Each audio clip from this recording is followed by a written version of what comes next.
shaking now, it calls out my name, cloaked and haunting me, cold hand touching me, fear overwhelming me, tapping at my window, I can't bear to open my eyes, a breath on my neck, floating apparitions everywhere, go to sleep with the light on, I wake up paralyzed.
Sirens of the Caspian Sea,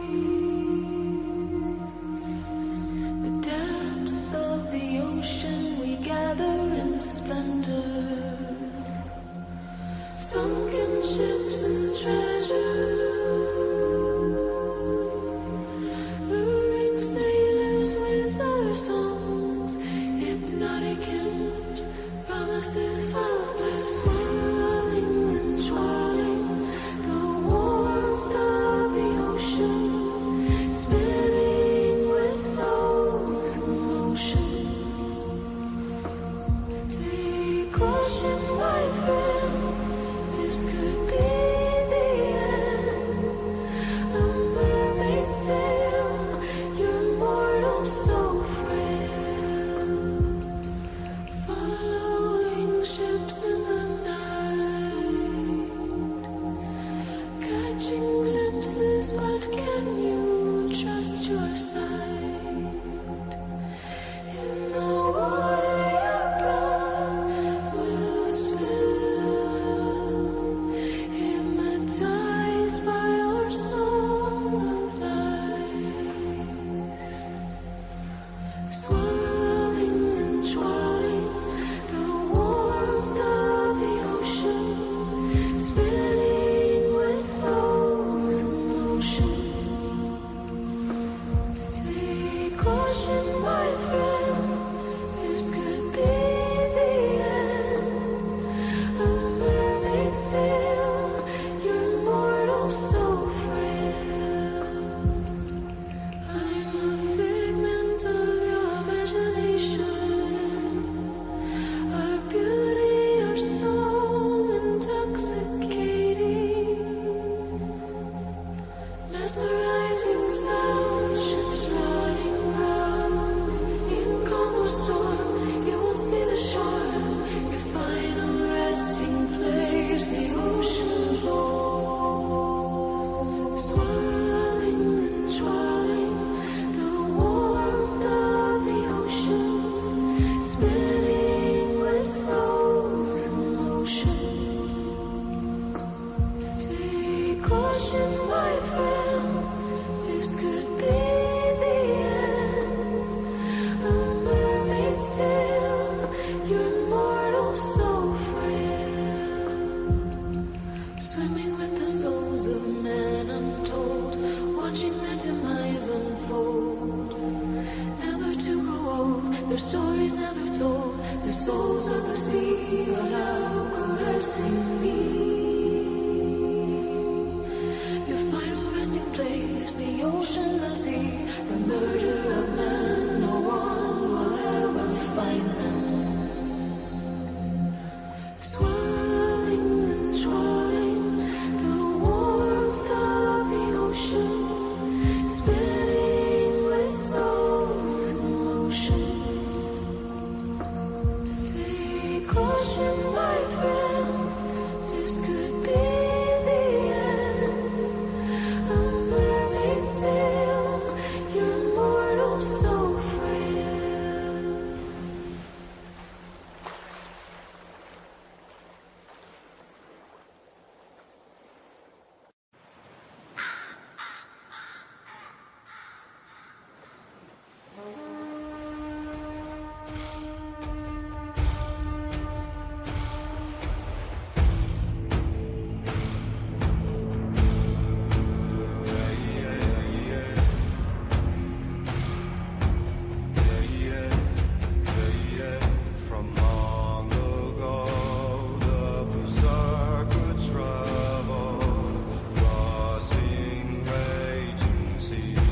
light, overflowing elation, ready for war, ready for war, ready for, ready for war, ready for war.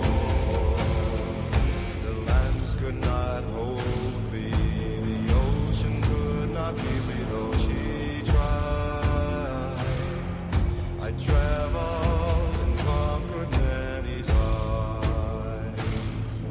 Exhilaration swept in with the tide. Oh,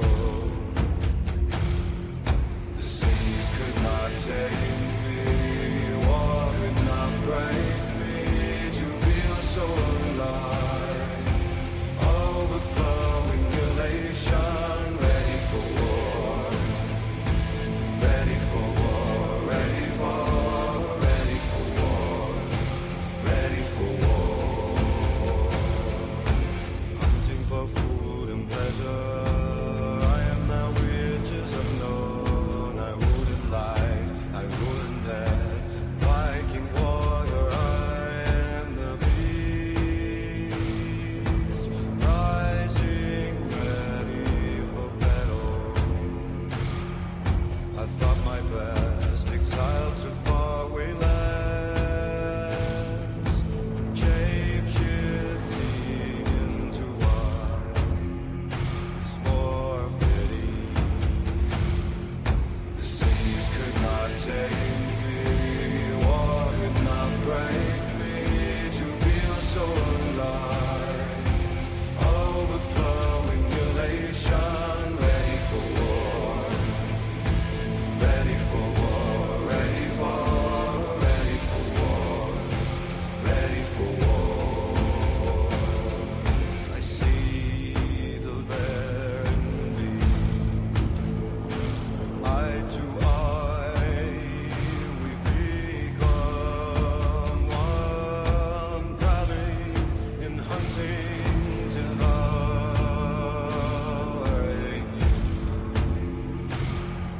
I am the Bear King.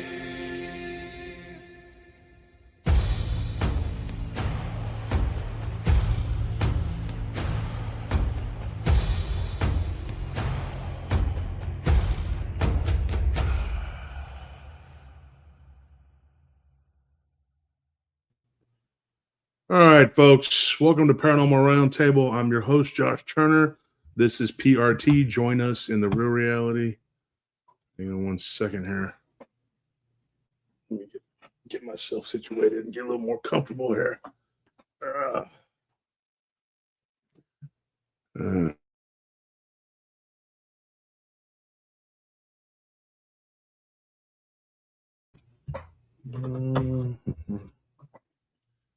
right. Let me get me a hat here.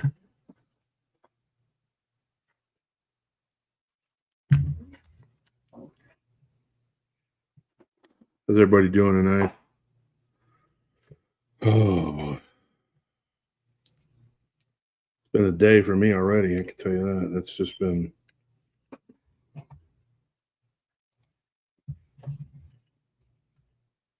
I think it's too bright in here. Turn this light on? I don't know. What do you think? Oh, there you go. It's a little bit darker, but it's no biggie. We got Dumpster Diving Diva.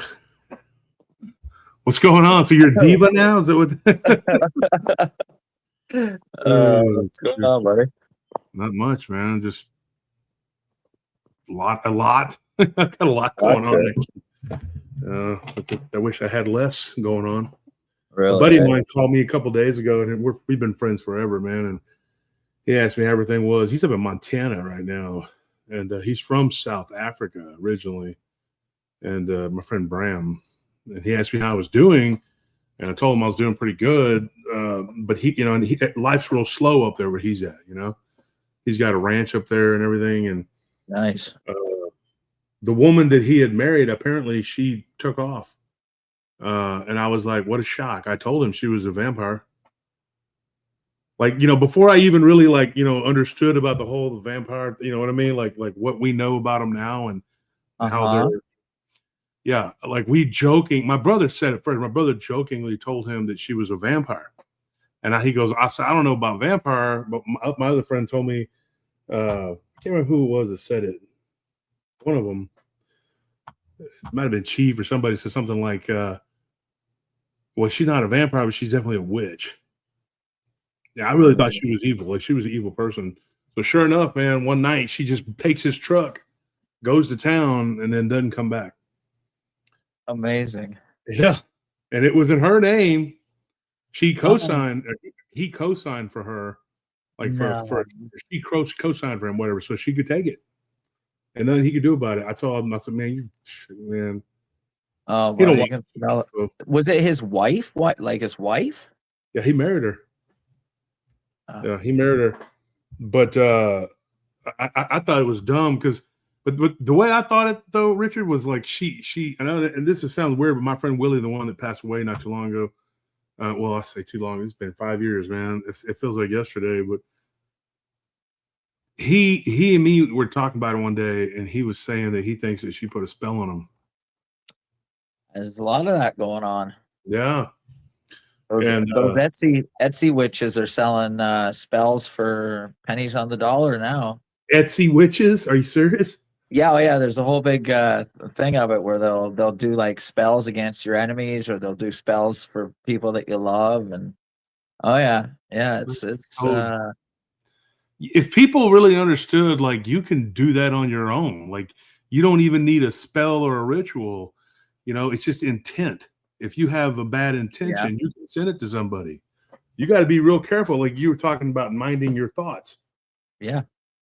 We really have to mind our thoughts because I don't think we realize like how powerful we are as beings, dude. That's why, you know, the Sufi mystic, you know, in that book I was reading, he was talking about, you know, the most powerful beings are thought forms because they're not governed by any spiritual law. They're just unbridled human imagination, you know. Well, we can see how that just went. Do what? We can see how that just went the last 5 or 6 years. Yeah, it went bad. Yeah. So thank you to everybody. Allison Peoples, thank you for that donation, and to Ben YouTubing and Tiger Uppercut. I like the name. I love Sagat. That was one of my favorite characters. Cult Dues. You got the Cult Dues, man. Where's everybody else's Cult Dues? So somebody had sent put on a messenger, like on the YouTube messages, you know, for the episode. Mm-hmm. It's something about the same people donate, you know, whatever. And I'm really I feel kind of bad because it's the same people, you know. I don't want them to feel like they got to carry whatever. And this person just started talking a bunch of crap in the comment section. And one of the mods deleted it. I didn't even get to screenshot it or anything. And it could be one of the Roach people. Yeah. But I don't know. I think it's pretty crappy that they felt the need to type up a big old thing about, you know, whatever, because they're mad that I mentioned something. Well, you know, if you like the show and you want to keep it going, how do you think that's going to work? Because my insurance just went up in my business, and I'm fixing to have to work more now. I'm going to have to start going out in the field and working more myself just to cover the insurance. The insurance is so stupid, dude. It's ripping us off, man. They're ripping us off bad. Yeah. Yeah, it's bite and hold every time. It's like trench warfare. You just bite a little bit off and hold it, and bite a little bit off and hold it, and then all of a sudden you've lost everything. Yeah, it's terrible. There's only so many marbles in the jar, man, and they know how many marbles you got in the jar, and they want to steal all the marbles and take the damn jar. Mm-hmm. Got 172 people in here. Can't even afford to eat in Canada anymore. Oh, dude, y'all are. It's insane. over. It's game over, it's man. toast. It really is. Put butter on it. It's toast. Yeah, I'm fitting to get out of here as soon as I can maneuver it. Yeah, it's not looking good. I don't know how you hung in there this long. Family and friends. So Ben YouTube and says, "Where my paratroopers at? Let's show some love for Wolf. Thank you for all the episodes. You're the GOAT." Thank you. Appreciate that. So, one of the things I wanted to talk about tonight, and I know we're going to have people coming on and trying to tell their encounters, and that's great. I want that. I hope you do that. But in the meantime, I got to get you guys ready because I'm fixing to be doing some fixing to be. That's a Southern way of saying things. I'm about to be doing some lectures on random files. Random files is about to hit. We're about to start using it for what it was intended for. Just been busy doing a lot of stuff, and now that work has slowed down and they're jacking up my insurance, I don't know what I'm thinking about doing something else. Because I'm not gonna just give my money away to a bunch of greedy tiny hats. It's just the way I feel. And so I'm like, I'm not going to do that. And so we're gonna go deep on the Epstein files. Ooh. Yeah, because there's a lot of myths going on, but then there's a lot of truth that people think are myths. And I saw that today on Facebook. Somebody was like, "That ain't true. That didn't happen." I'm like, "Yes, it did." Yeah. I'm not going to get into it, but because I was on another person's page. It started off on Instagram, and then this jackball decided to follow me over to Facebook, and I was just like, "Nah, man." I was like, "You believe the way you believe, okay?" And I'm not gonna, go over it or whatever. But Dale Moore says new monster quest. Yeah, I gave them a bunch of witnesses to that new monster quest. You go check it out, man. Go check out the show or whatever. Somebody was telling me that one of the Roach Camp was talking trash, talking about everybody's jealous of Barton on there. I don't give a shit he's on there. Go check him out. Go check out the show. The people that made that show, the guy that made it, original guy, Doug Hychek, he was a great guy. The people that revamped it seem to be pretty good people too so far. I mean, I sent them witnesses. They sent me a check. Took them a while, but I didn't bug them about it or anything because I just kind of put it on the back burner and figured, if they don't hold up their end of the bargain, I just won't help them next season. But, they did. So They never called me back. They didn't want nothing to do with my stories. Well, there's going to be a season. There's going to be a next season. So maybe you'll be on that. I thought it was pretty funny, though. They wanted me to go on to do my story. Me and my friend Daniel, they asked me for it, and I told them okay, but I could not fly to Seattle at that time. I had the business was like I had a lot going on, and there was no way for me to just. If I would have left at that time, I would have missed like 2 or 3 key meetings within that time frame, and I would have lost out on not only my business but my real estate deals. And so I was like, and we had the ranch and everything going. I just couldn't leave. There was no way for me to go get on a plane and fly to Seattle or Florida. Yeah. And that's the thing. And there are other big shows that I've been offered to do. I don't have the time. I wish you ever seen that movie Multiplicity? Where what's his face? What is that actor's name? Michael Keaton. Where he makes copies of himself, but then one of the copies makes a copy, and it turns out that copy is just capitalization. You know what I mean? Okay. What the hell? You're a creepy ass. Is your hair blue? What is that? My hair's not blue. What do I look like? Liberal? I don't know what it looked. You were creeping down the stairs, and I turned to look because we just had something happen upstairs, me and Nelly, and then you come creeping down like a wraith. I was trying to be dressed all in black. Like, what in the hell? I'm trying to be Maddie over here creeping around the house, man. Weird ass. Spooky people, man.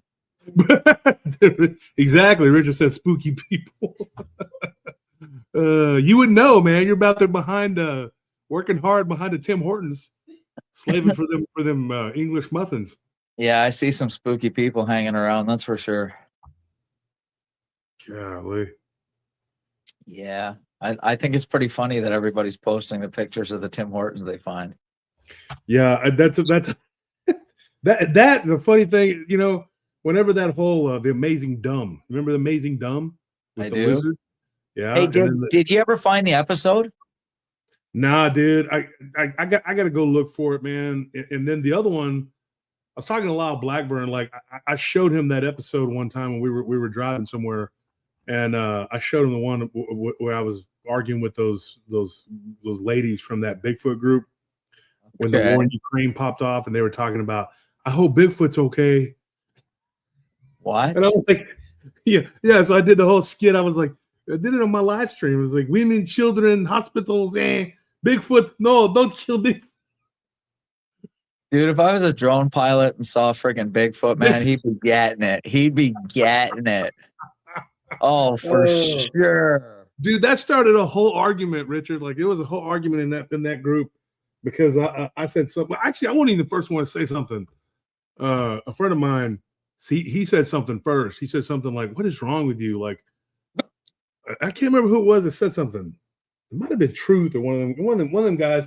They said something like, why would you be so worried about Bigfoot? There's people dying, like, and they're like, Bigfoot's a people too. That started a whole, like, it just ignited. Whew. Isn't Bigfoot their god that they pray to? Well, that was one of them, one of the dumb women that came on the show one time. That lady, she's dumb as hell, dude. She talked shit to me one time on Messenger, talking about, I'm sorry that you feel like people are attacking you. I'm like, feel like people are attacking me, lady? I got lawsuits now. What are you talking about? I feel like people are attacking me. I was like, I don't feel it. Shit. It's go PRT News. It's like there's thousands and thousands and thousands of these threats. Are you kidding me, lady? They don't live in reality, man. But her buddy was the one that came on talking about praying to Bigfoot or whatever. Do you think those broads have a Bigfoot kink? Oh, dude, I wouldn't say all that. I don't know. I think they're weird though. I know women too well. You're talking about an entire gender there. Don't do it on my show. I'm just saying. I didn't say all women have a Bigfoot. Hear that, Sailor? I'm just saying. I'm gonna tell your girlfriend right now, Sailor. He's talking about women. He said he knows women. That's horrible to say that. You're talking about a whole gender, bro. I'm not even gonna get into. I love the women, and the women love me. What can I say? I'm just simply saying. But you're saying you know women, and you think that those ladies that's what's going on with those ladies. I think they have a Bigfoot kink. Yes. I think you're crazy, bro. I don't know, man. I'm not gonna get into it. I just know the two ladies that was starting the crap in that Bigfoot group. They didn't start the crap. They just said dumb shit, like talking about they were worried about Bigfoot, and everybody's over here going like, "What? There's people dying, and you're worried about Bigfoot being okay, But anyway, I was showing Lyle that, so I remember specifically that episode. I was wearing like a red shirt, which I don't wear a lot of red shirts because I'm not a gang member. Okay. This is my gang shirt right here. That's your gang PRT. Yeah. My culture. Set tripping on your culture. Set tripping on the block, bro. So, yeah. So I had something weird to talk about. So John Sablon, John right there. There's John right there. He said it's only some women. John Sablon, I think he's he's like French Canadian or something. But anyway, John and me were going back and forth earlier on the Messenger, and he had some. I'm not going to get into what happened, but he had some weird dreams. Thank you for that, Dale. It told me the gold. It was at like 50. It's 5,040 something, 30 something. It went down, so it's going to hover around 5,000. That's what I think. It's going to stay there for a little while. You will not be making money too much off of gold right now. Like if you buy it, it's going to stay around there for a little while. You might have to wait a while to get a profit. Now, if silver stays at like 70, 80, I'd buy silver. That's what I'm trying to do. But also, you should buy platinum because platinum dropped down to like 2,000. Hey, Anthony. Hey, look up platinum. I don't know what he went. Tell me what platinum is if you can hear me. Buy platinum. Yep. And copper. If you have a place to store it, buy copper because copper is going through the roof. I think it's like 13,000 a ton now or something like that, which is crazy. Yeah, I'll bet. How much? 2036 at platinum. It's gone down. Even it was like 22.80 or something like that, just like a couple of weeks ago or a week ago. Silver's down to 76. Yes, I'm rooting for silver to go down. I want silver to go down into like the 60s. I'm not trying to sell right now. I know that a lot of people want to sell. They want it to be high, whatever. I have no. I'll show you what it looks like. What some of it looks like. This is some of it. This is what I got here. I got rounds, and I got bars, and I got bullion. Folks, this is silver right here. That's what the rounds look like.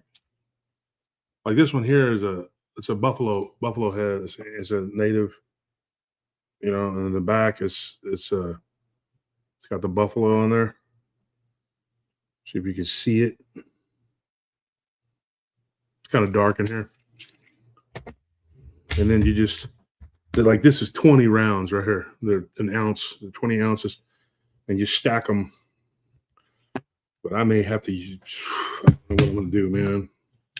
I may end up having to sell sooner than I want. I don't want to sell, but, I got things I got to take care of, man. I got animals got to be fed, things like that. So, how'd that business deal go there the other week?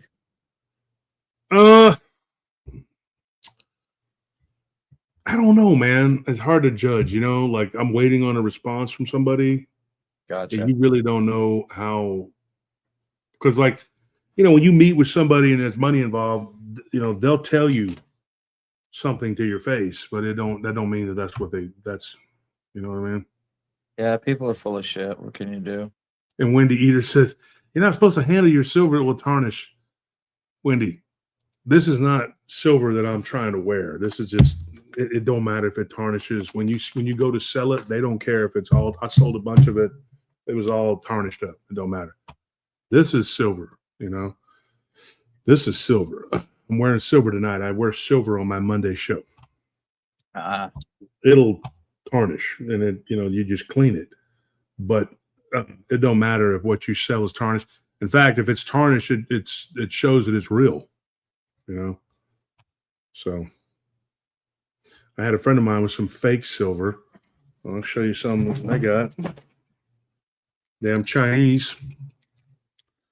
I got taken. Here's some here, and they even got the proof on their Scottsdale mint, and they even put it in the little cases too. It's worthless, dude. This is nickel. Scottsdale Wuhan. Yeah, Scottsdale Wuhan. But they stamped it out, Scottsdale mint. I reported it to eBay, and they're like, "Oh, thank you for your report," and they didn't do nothing about it. They did not do nothing about it.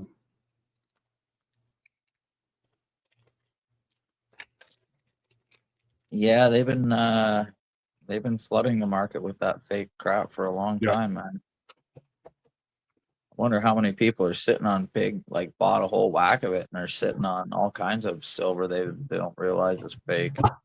Well, I'm pretty good. Like I can handle gold or silver or just about any precious metal, and I can almost tell you pretty damn close, give or take a few grams. I can tell you how heavy it is. I can guess the weight. And I can tell you if it's real or not, usually. Like, I'm pretty damn good with, I've been doing it for a long time.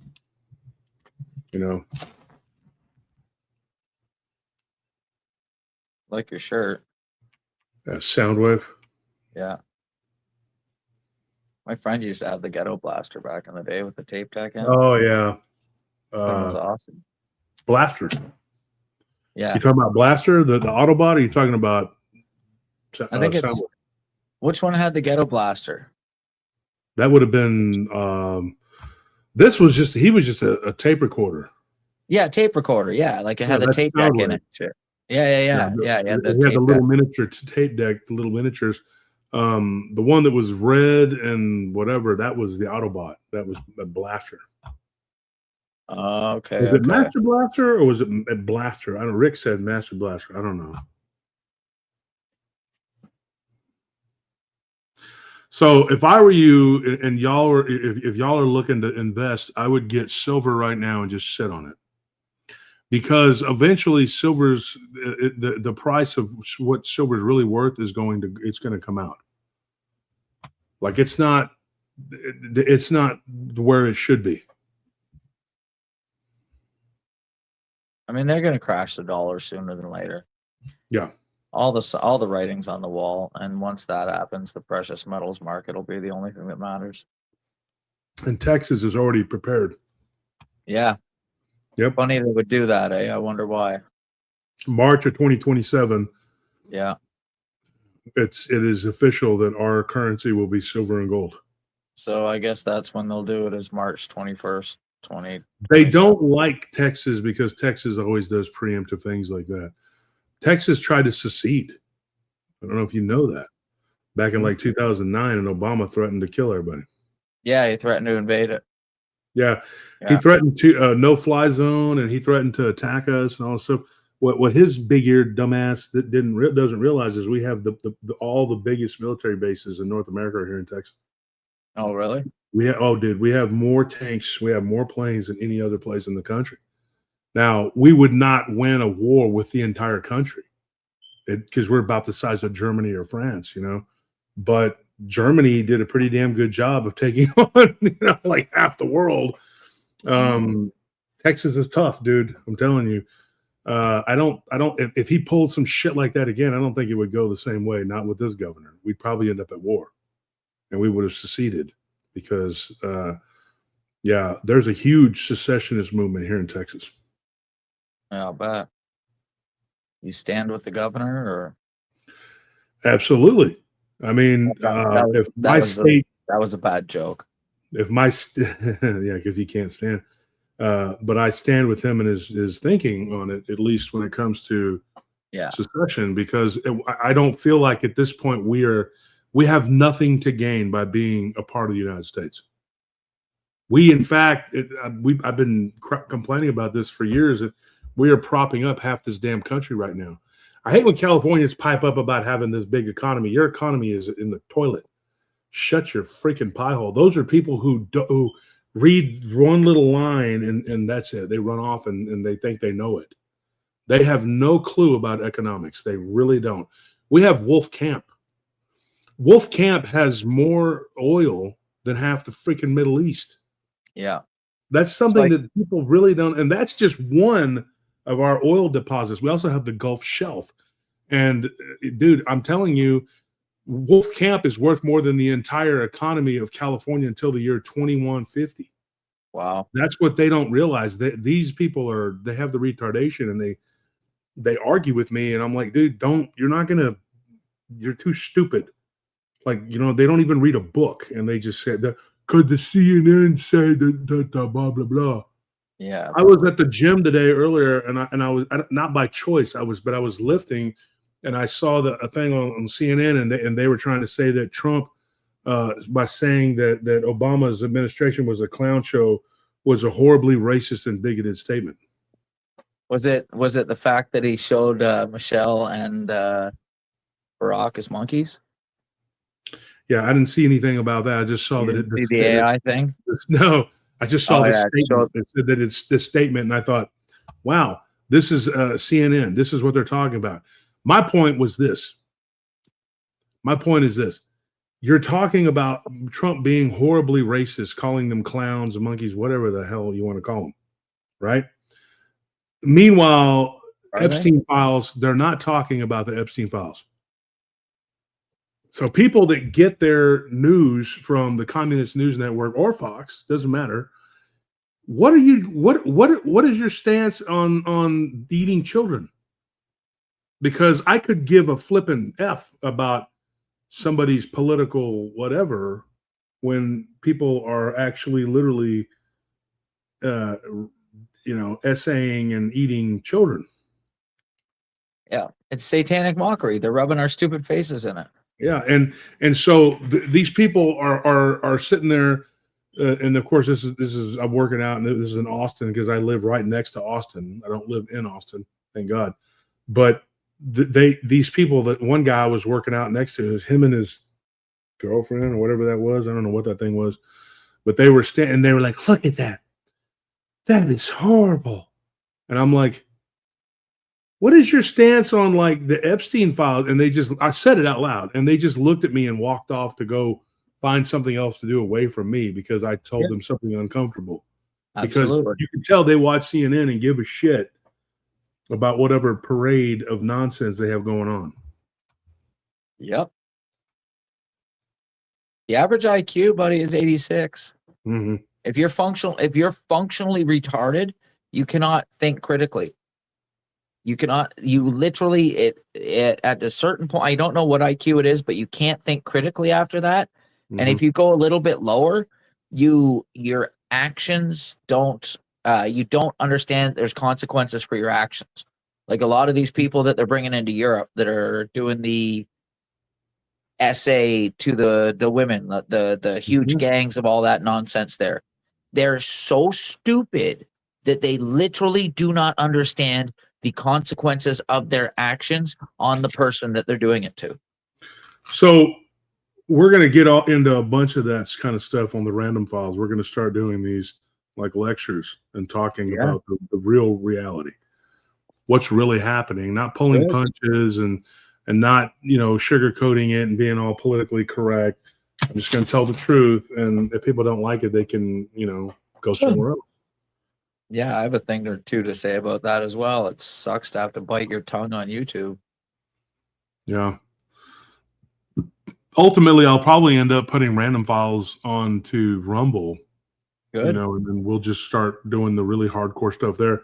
Because what I'm going to do is just a bunch of lectures on the Random Files, and then use it for just different stuff, talking about like what we were talking about, precious metal market, just different things that would come in handy for you to know for our audience. And it's not really for new people that like, somebody goes, oh, what is this channel? Yeah, that's cool if somebody new wants to come up and be a part of it. But it's not like True Crime Paranormal where we're catering to this audience, but also the true crime audience. You know what I mean? Like, so we're going to get new people that'll join the show that don't know anything about this. Whereas Random Files is really just an outlet for us here to talk about. So we don't waste that on the show, having to talk about it. So I'm going to do a lot of my talking over there. Show them what that certain guy had to say for real. Do what? Show them what that certain dude from Austria had to say. Oh yeah. Well, I know what I've actually read his book, and and I've read books about a lot of people, and there are different ways to look at that guy. There's different angles. Yeah, for sure. You know what I mean? Yeah. And I don't know what to think. Sometimes I think, yeah, but then other things I think, I don't know. I was reading something today about somebody who actually went to his funeral. Okay. At a hotel in was it Chile? Yeah. Yeah. And I was like, wow, this person actually attended his funeral. So yeah, there's a whole rabbit hole we could go down with that, but I'm not going to do that. But anyway, let's talk about dreams for a minute here. I want to dreams. Dreams, yeah. So John Sablon reached out to me, and he had a dream where he was at my house. Like he hasn't been in my house, but we were here, and like he was talking about it. And it's really weird that he would say that about the dream, because I was talking about dreams in the house that I used to live in down in South Austin. Now get this. This is crazy. Folks, this is something you really got to hear this. So I'm going to tell you this. This is something I really didn't talk a lot about. Hey, what are y'all doing? Panzer, what are you? He's acting a fool. I guess he got some catnip or something. He's acting crazy. He's over here wrestling around and fighting and whatever. I thought Martis was chasing him, but I guess he's by himself. Well, I don't know what he's doing. No. So anyways, I had dreams in that place. My brother used to jokingly call it dreams in the witch house, because we always say that's H.P. Lovecraft, because we were always dreaming in that. Did you give him something, catnip? Oh, yeah. Damn, so you haven't even given to him? He's acting like that? Golly. He acts like he's fighting with himself or something.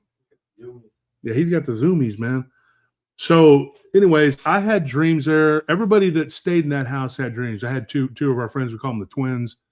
They had weird dreams. They stayed in 2 different rooms, and everybody had dreams there. Okay, like people would have the same dreams. That I could get my friend, the twins, Mark and Matt. They were, twins, identical twins.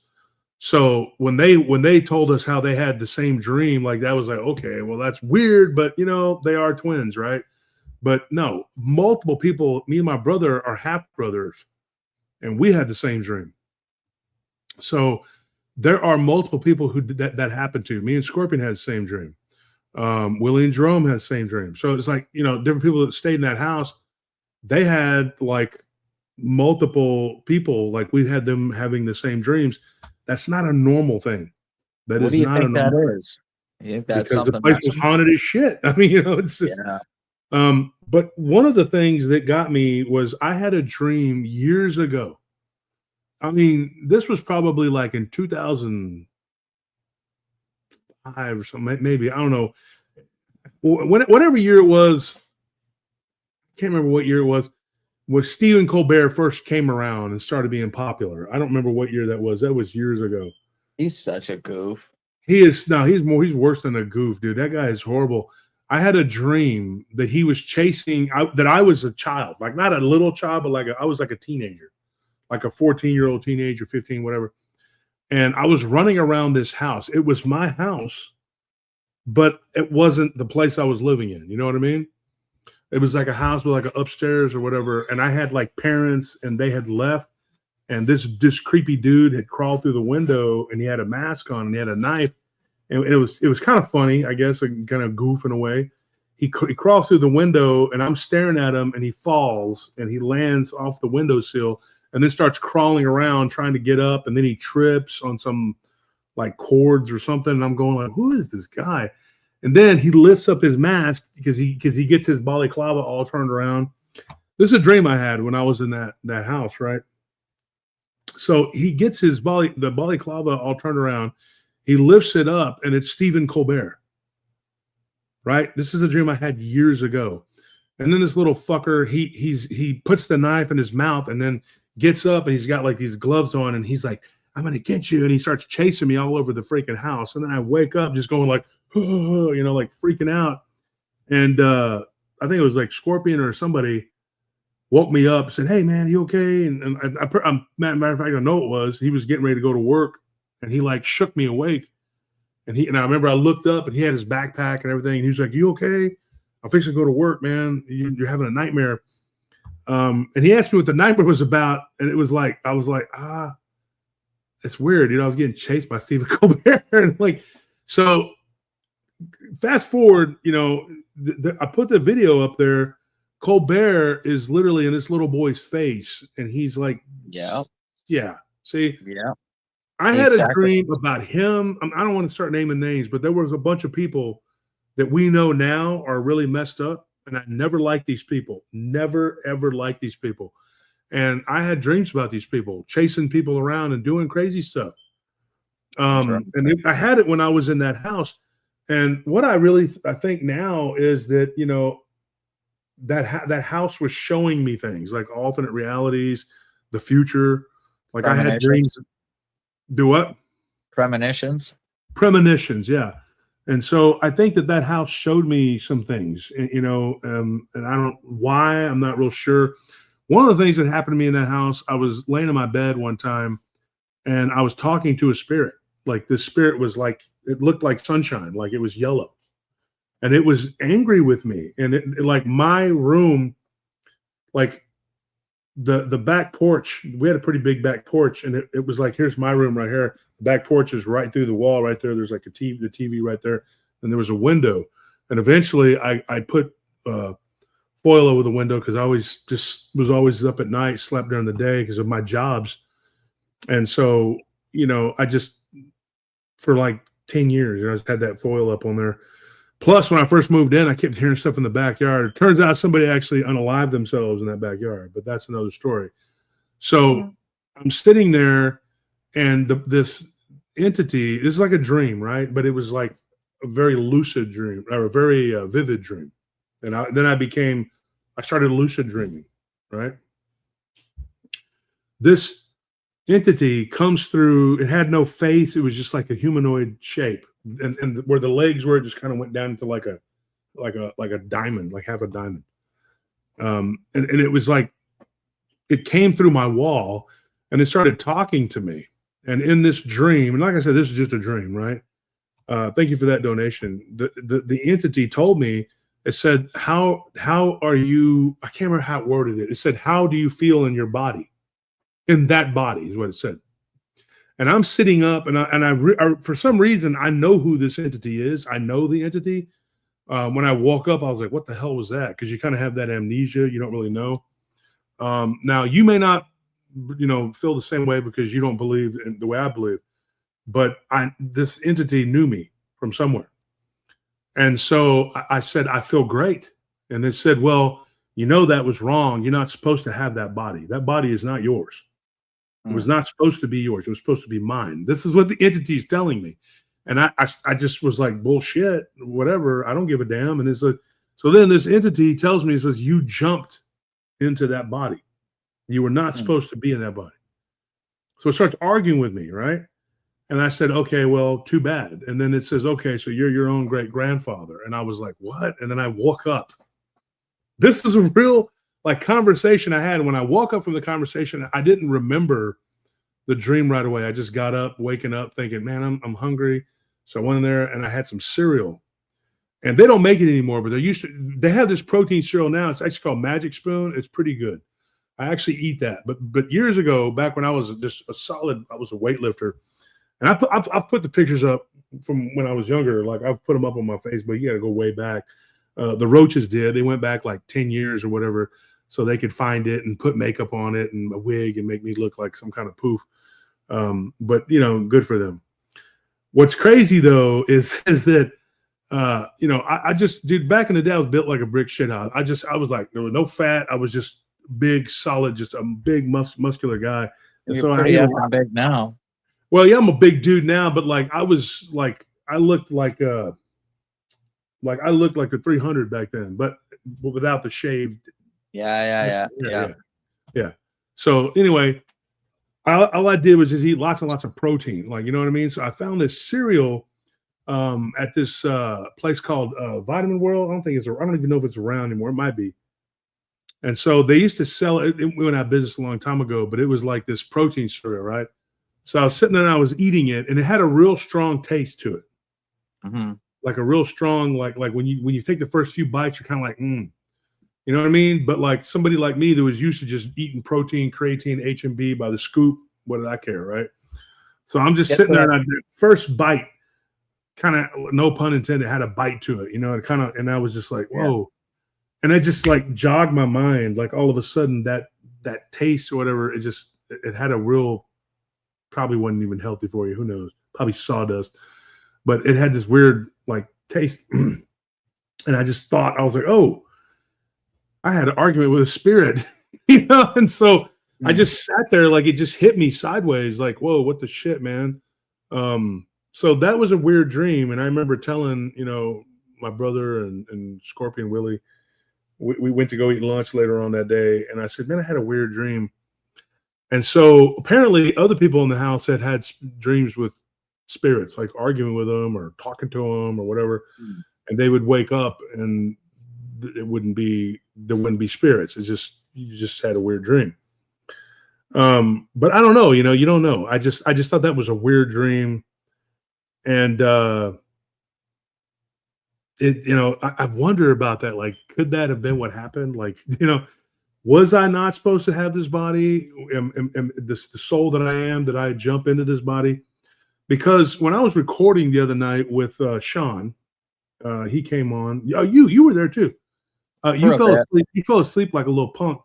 But I worked 17 and a half hours. I don't care the reason. You're still a punk for doing that. It was you. I know. Me, I apologize. Sean and Takahashi. Yeah. Okay, so we were talking. So it turns out that me, Sean, Takahashi are all 7 life paths. Supposedly 7 life paths are not from here. Now that doesn't mean that your last lifetime or even the last 2 or 3 lifetimes you were on another planet or somewhere else. It just means you don't originate from here. You're not from here. You know what I mean? At this point, I'd be prepared to believe just about anything. Especially Well, you after weren't that last- night. You poo-pooed the idea, but that's fine. I agree. I get, you don't agree with it. Somebody's got to throw a little wrench in the gear now and then. I mean, it doesn't offend me because I know a lot of people don't believe like I do, even though there's tons of like circumstantial evidence that says that this is the case. Yeah. I know that 7 life paths don't originate on Earth, right? But according to that spirit, I wasn't even supposed to have this body, so that wouldn't have even been my real birthday. But for whatever reason, here I am, and maybe that was a spirit that was just trying to take that body.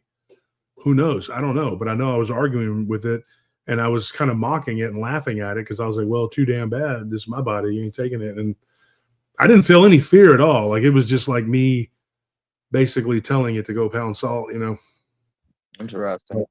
Yeah. But there's other dreams where I've had where it was terrifying and there was something there that was really bad. Yeah. And there's some stuff that I can't even talk about it. Like, I just, I was talking to Nellie the other night and she's just like, yeah, I wouldn't even tell those on the show. It's not time yet to talk about those.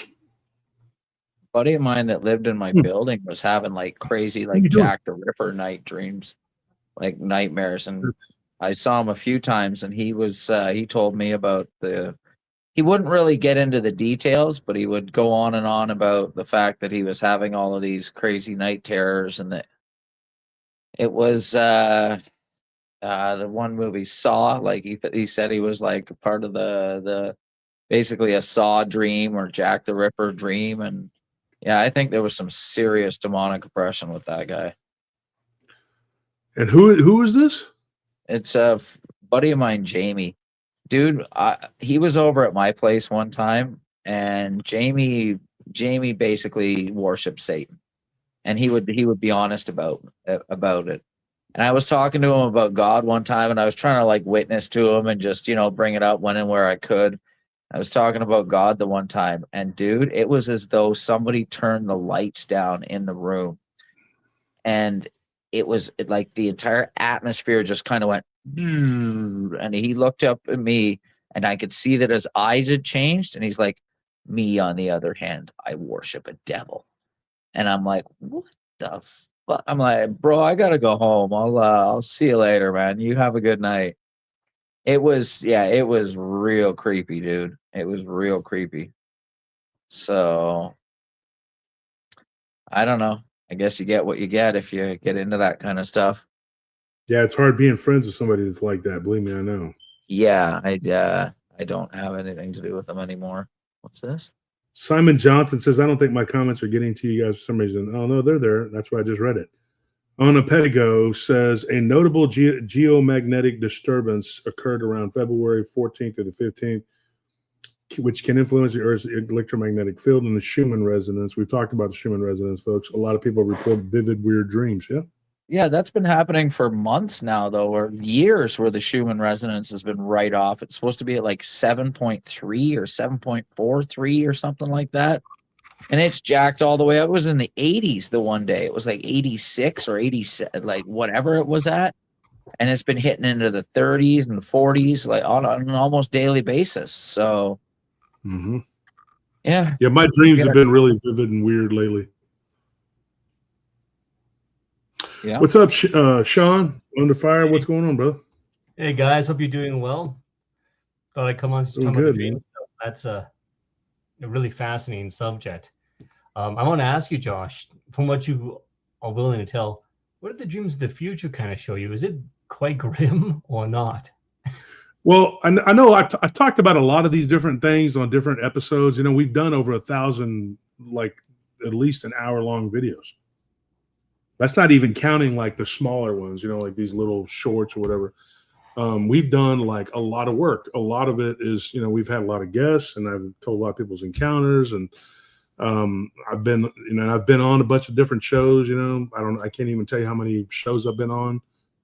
Some of them, have a different crowd, ghosts. Some of them have cryptids and whatever. And I've told many different aspects of my life. And I've probably told this before, and people probably go, "Oh, okay, I've heard this one." If you have, you have. But there was one dream that I had, and it was a future. The chat is over your face, Sean. I apologize about that. I can't fix that from here. Okay, no one needs to see my face.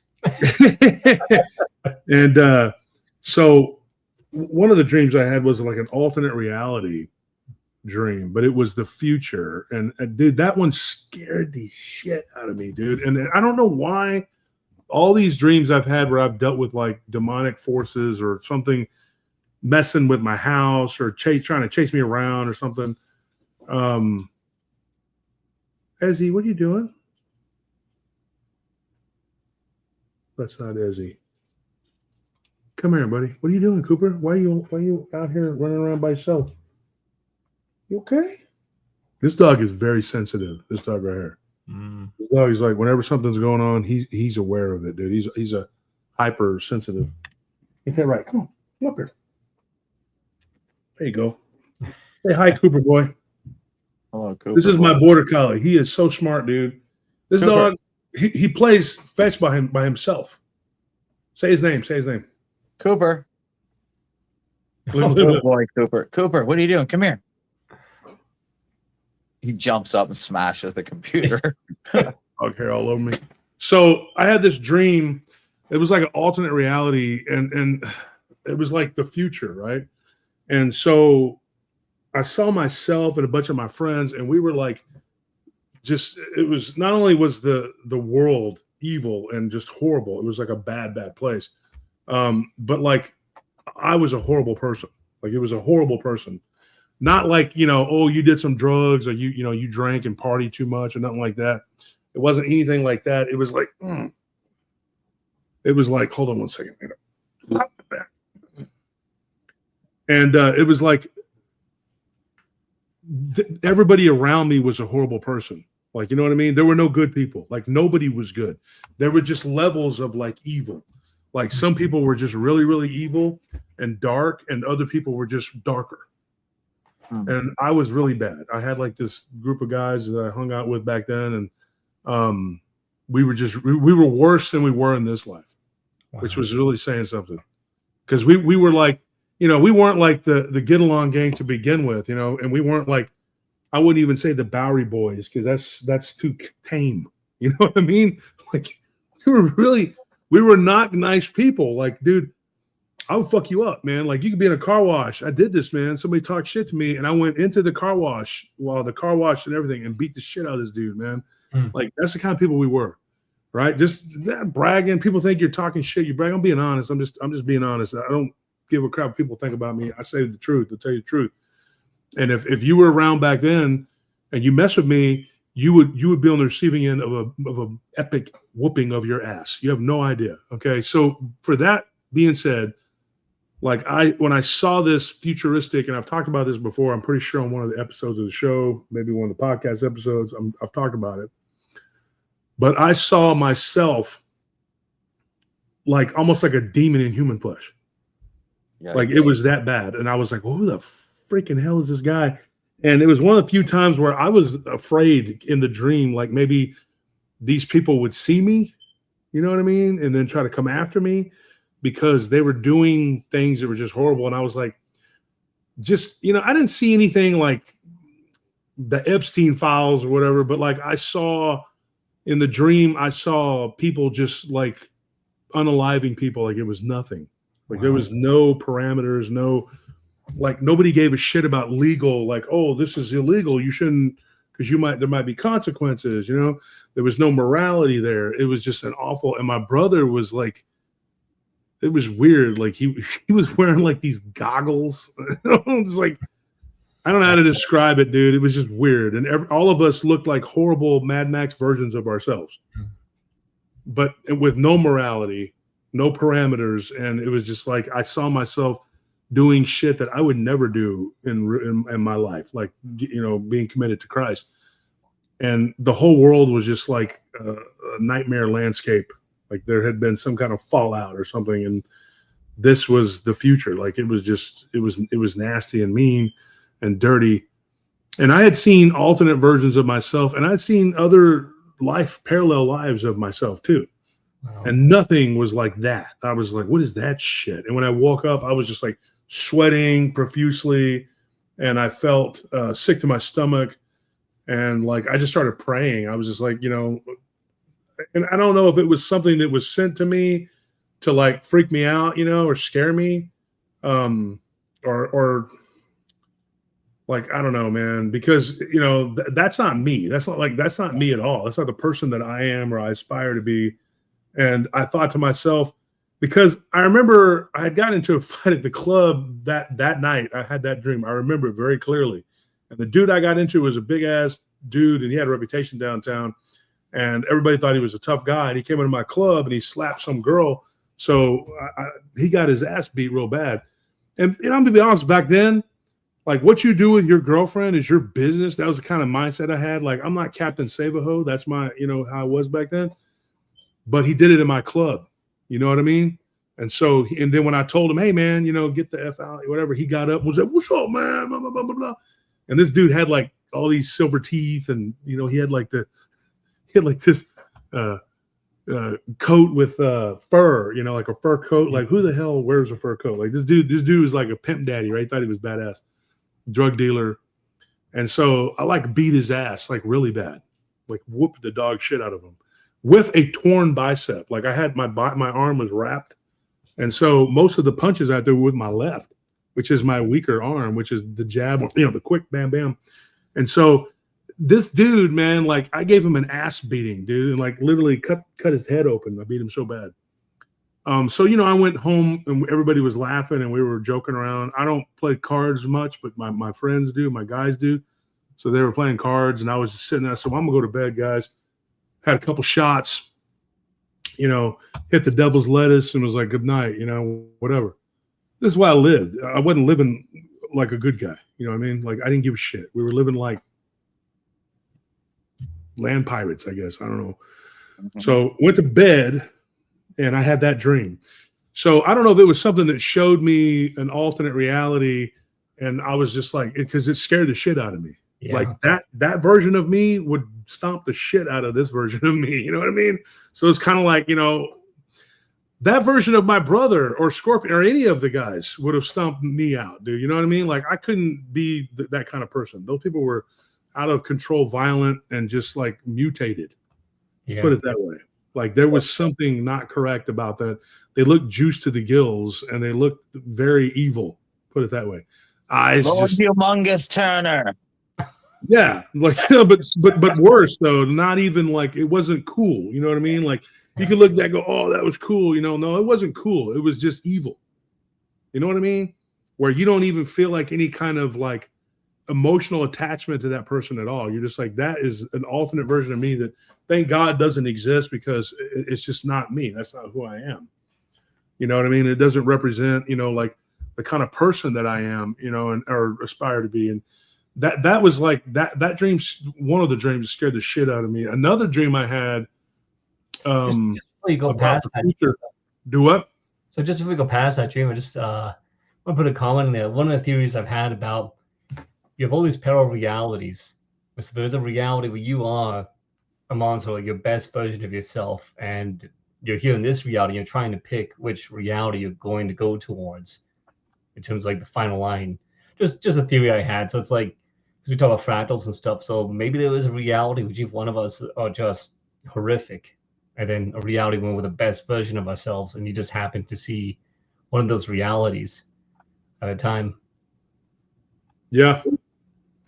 Yeah, and Ona Pettigo made a good point too. She says you had a code.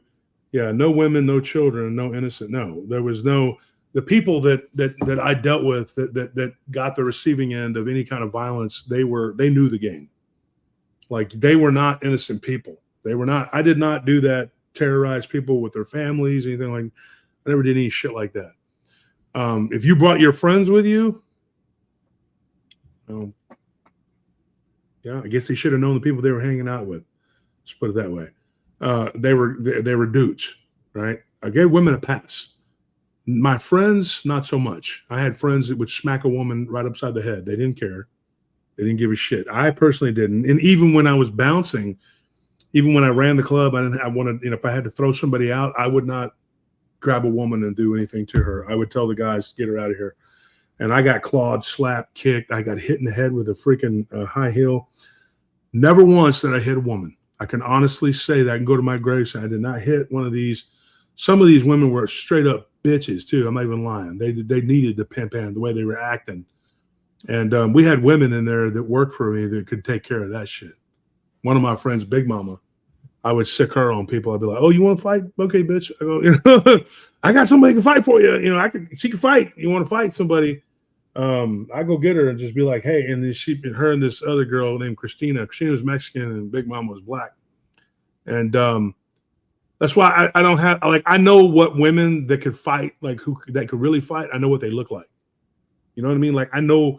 So whenever Kate Beckinsale is killing werewolves and shit, I'm the death dealer. Bitch, sit down and shut up. You grabbing, 800-pound werewolves, flipping them with her little skinny ass. I know a woman that will slap you and you will go into the alternate reality. You won't come back. Okay? It'd be like when Thanos hit Scarlet Witch. You took everything from me. And he's just like, bam. And he's just like, I don't even know who you are.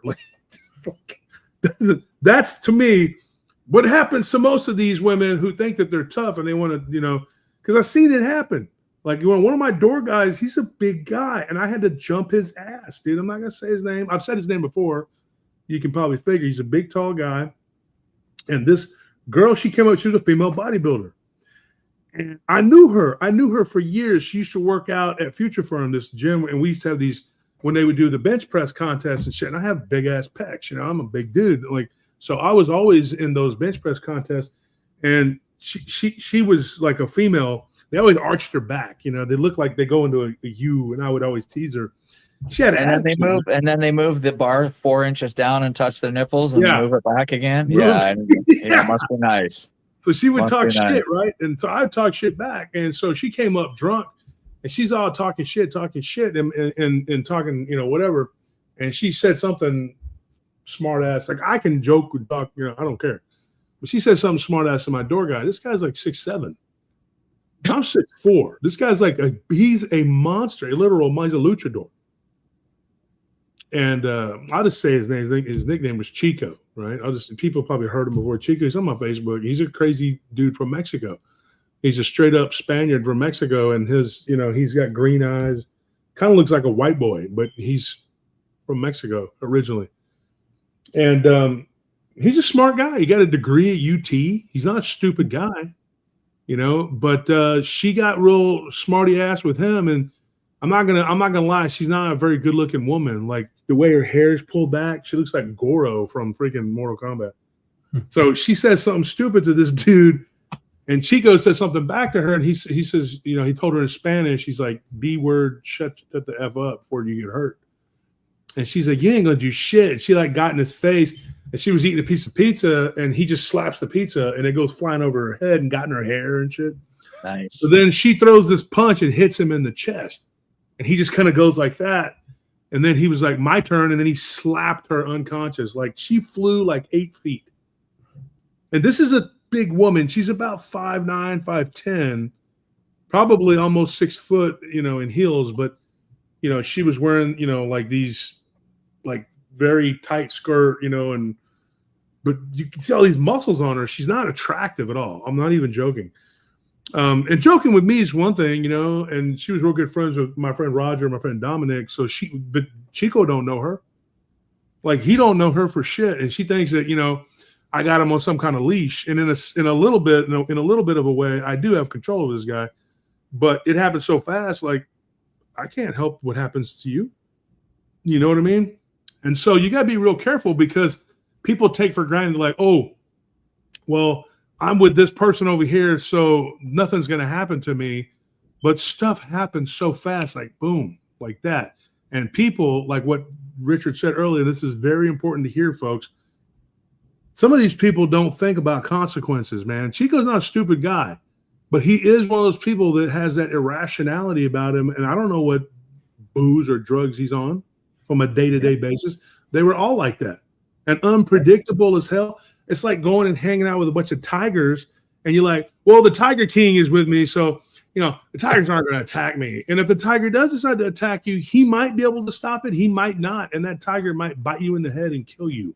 One of the most famous ghosts downtown was a ghost they called the Gambler, and it was at a club called the Caucus Club. And my friend Reinhard used to own that club. Now it's called Mohawk. Well, I don't know if it's still Mohawks. The guy from The Bachelor, I can't remember his name off the top of my head. He was a twin, and they owned like several clubs downtown, Dizzy Rooster and a couple others. And the younger brother, Josh, he owned he ran or owned Mohawks, which was Caucus Club. But that ghost, that was a very strong spirit, because my friend used to own that club. And I remember being upstairs, and when you would talk about this spirit, stuff would move around. We did an experiment one time. Like, we put shot glasses of Tawaka. That's my favorite Italian whiskey. And so we were literally, we took shots of Tawaka. I used to like to drink Tawaka Chill, and I liked it with lemon. You put like some lemon in it. It's a really good whiskey. I don't drink anymore, but if you do, check it out. It's a good one, right? And so I used to like to smoke cigars too. So we had a little humidor up there. And so I was up there and I was smoking a cigar and we were drinking. And Reinhardt's brother was like, he's now a Mountie in Canada. His name's Aaron. It's a funny story. He's now, one of the, Canada's finest, whatever.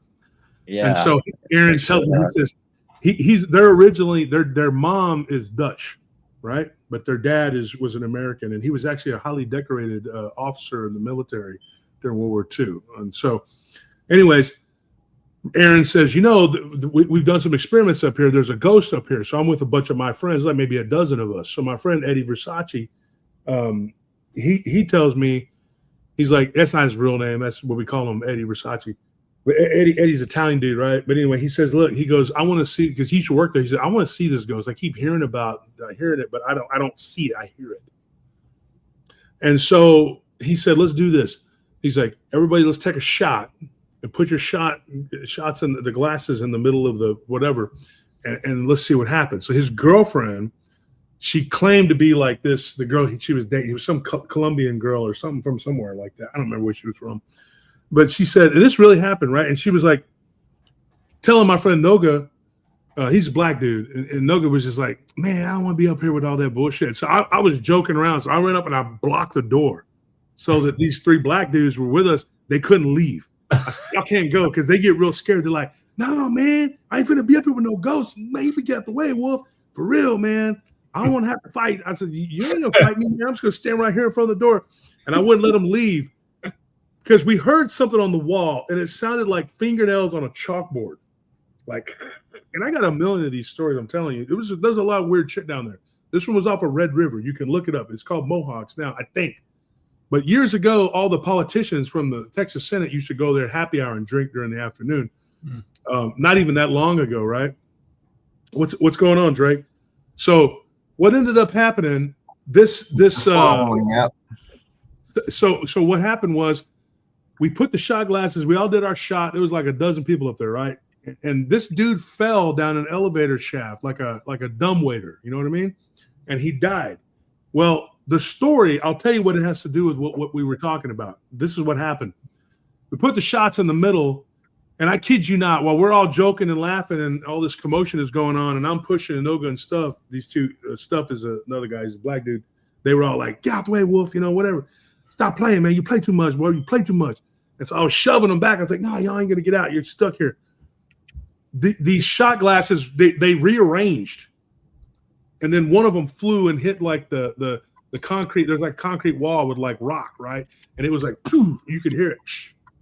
And so my brother was like, dude, whoa, what the hell? And so I wasn't like amazed by anything like that, because I lived in a house that had a bunch of shit happen all the time. And so I was like, well, there's a ghost. And they're like, okay, get out of the way. So when I moved out of the way, all three of those dudes ran off. And I grabbed my one friend, Marcus. I grabbed his jacket. I said, no, you're stuck here, bro. You're stuck here with the ghost. He like tore his jacket off to get, like, literally he was scared. He's from Louisiana. He was like, no, man, that's a haint, dude. That's a haint. I'm getting. And so my one friend that was there, Jamie, he was scared too. Like he was like, Wolf, seriously, man. He goes, I got really bad vibes from here. And the minute that dude, Aaron, the one that became the Mountie, whatever, he goes, it's the gambler. The lights went like started flickering, and then the glasses started moving. I'm not kidding, man. All is like, it was real, like heavy. And then we heard like this coming up the stairs. And so there was like 2 or 3 bounces downstairs that were still cleaning up because we were just finishing up, right? And we had our own little private party upstairs. And so I'm smoking that stogie, and I go down there and I said, who is it? And Noga was like, it ain't me. Like, he goes, I'm going by the front door, bro. I'm gone, bro. And so Versace takes off, run down. He's a big ass dude too. I said, man, Eddie, you're scared too? He's like, nah, bro, for real, man. I don't want any part of this shit, whatever. So one by one, everybody started leaving, right? So I just sat there smoking the cigar, and I did something really stupid, which you probably, know me by now. I do shit sometimes. Like I just, test the waters, whatever.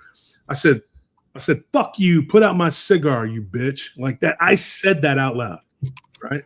Like I should not have done that. That was probably not the most appropriate choice of words to a spirit that was that potent, acting, whatever. So, I sat there like this, and there were still like 4 of us up there, and I smoked it, and I was like, and I was like, that's what I thought. I was like, fuck you. I was like, you ain't shit. I was talking a bunch of shit, and I just walked out. I wasn't trying to be Dildo Baggins up there, come on, man, fight me, man. I wasn't doing all that. I just was like, fuck this. I'm not scared. Plus, I was probably high as shit. I'm sure I was drunk. And I walked down the stairs, and I drank my whiskey, and I just went down the stairs. I said, there's nothing to be afraid of. Dude, I hear this noise. It sounds like, whoa, boom, like something just fell down into that little shaft. So it was like 7, 8 of us downstairs, and everybody came running down the stairs at that point. My brother was up there still. He came down, but there was this girl up there that he was trying to hit on or whatever, and she was all like one of those weird, spooky, like, I'm into this shit, yeah, whatever. Until the shit grabbed her. Then when something grabbed her, she took off running like a scared cat.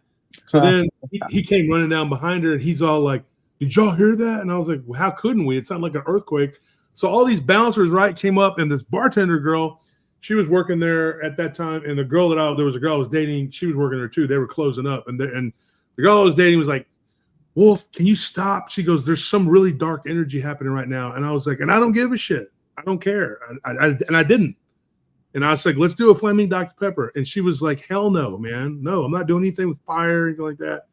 And so I asked Reinhardt, my friend, I said, Reinhardt, and he now runs a place. We're going to do an investigation. I promise folks are going to go out there. There's been multiple Bigfoot sightings out there. Cistern. He runs it out Cistern for Arash. Y'all have heard me talk about Arash. He's in my book. I've told his story. He owns Spinners and a few other places. He has a bar out in Cistern, Texas. Bunch of Bigfoot activity out there. So anyways, Reinhardt, he's this crazy guy from Belgium, whatever. And I said, Reinhardt, I was like, you and your brother, let's do a flaming Dr. Pepper. He goes, okay. So he tells the other bartender to do it. She's looking over at the girl that I was dating, who was a total dumbass. But she's looking over and she's just like looking back. And I'm like, what is this? I was like, what is this? I was like, it's upstairs. It's not down here. When I say that, the freaking elevator shaft thing opens up like it goes flying upward. And I'm like, so I go over there to the dumbwaiter and I look in. I didn't see shit. I didn't see anything, right? And I'm still smoking my cigar, and then I go to smoke it, and the cigar is just out. Yeah, like it went out, and I just went, oh, so I just threw it. I said, okay. I backed up, and I said, all right, so that just happened, right? And so my friend Jack, he's there. He's another big Italian guy. He don't give a shit. He's stupid. Like he's like, I don't give a f, whatever. So he started talking some shit to this ghost or whatever. As soon as he turns around, dude, like something pushed, not him, but Willie, my friend that I was talking about, the big tall dude from Louisiana. He was my driver for years and one of my bodyguards. And he goes flying into the tables, dude. He gets up and he's like looking at Jack, and Jack was like, don't look at me. I didn't do it. And everybody's looking around, and I saw it. Like something shoved him in the back. So that story there, I don't know if I've told that one before. I'm sure I have. I don't remember it. Yeah, I've told a bunch of them, but that was one that I can honestly say Now, you could probably say that all of that could have been explained, right? Yeah, right. Table, somebody hit the table. The electrical shit was bad because it's an old building. My cigar went out because I didn't keep it lit. Maybe It's cold. And Willie going flying forward. Maybe he tripped. Everybody could say, okay, so if you're a skeptic, Supreme, you say all of that happened. But for me, I don't really think so. The story about this guy, the gambler, the story about this dude was that he was playing cards with some bad dudes, and he was cheating. And he had his friend there, and everybody thought his friend was this bad guy.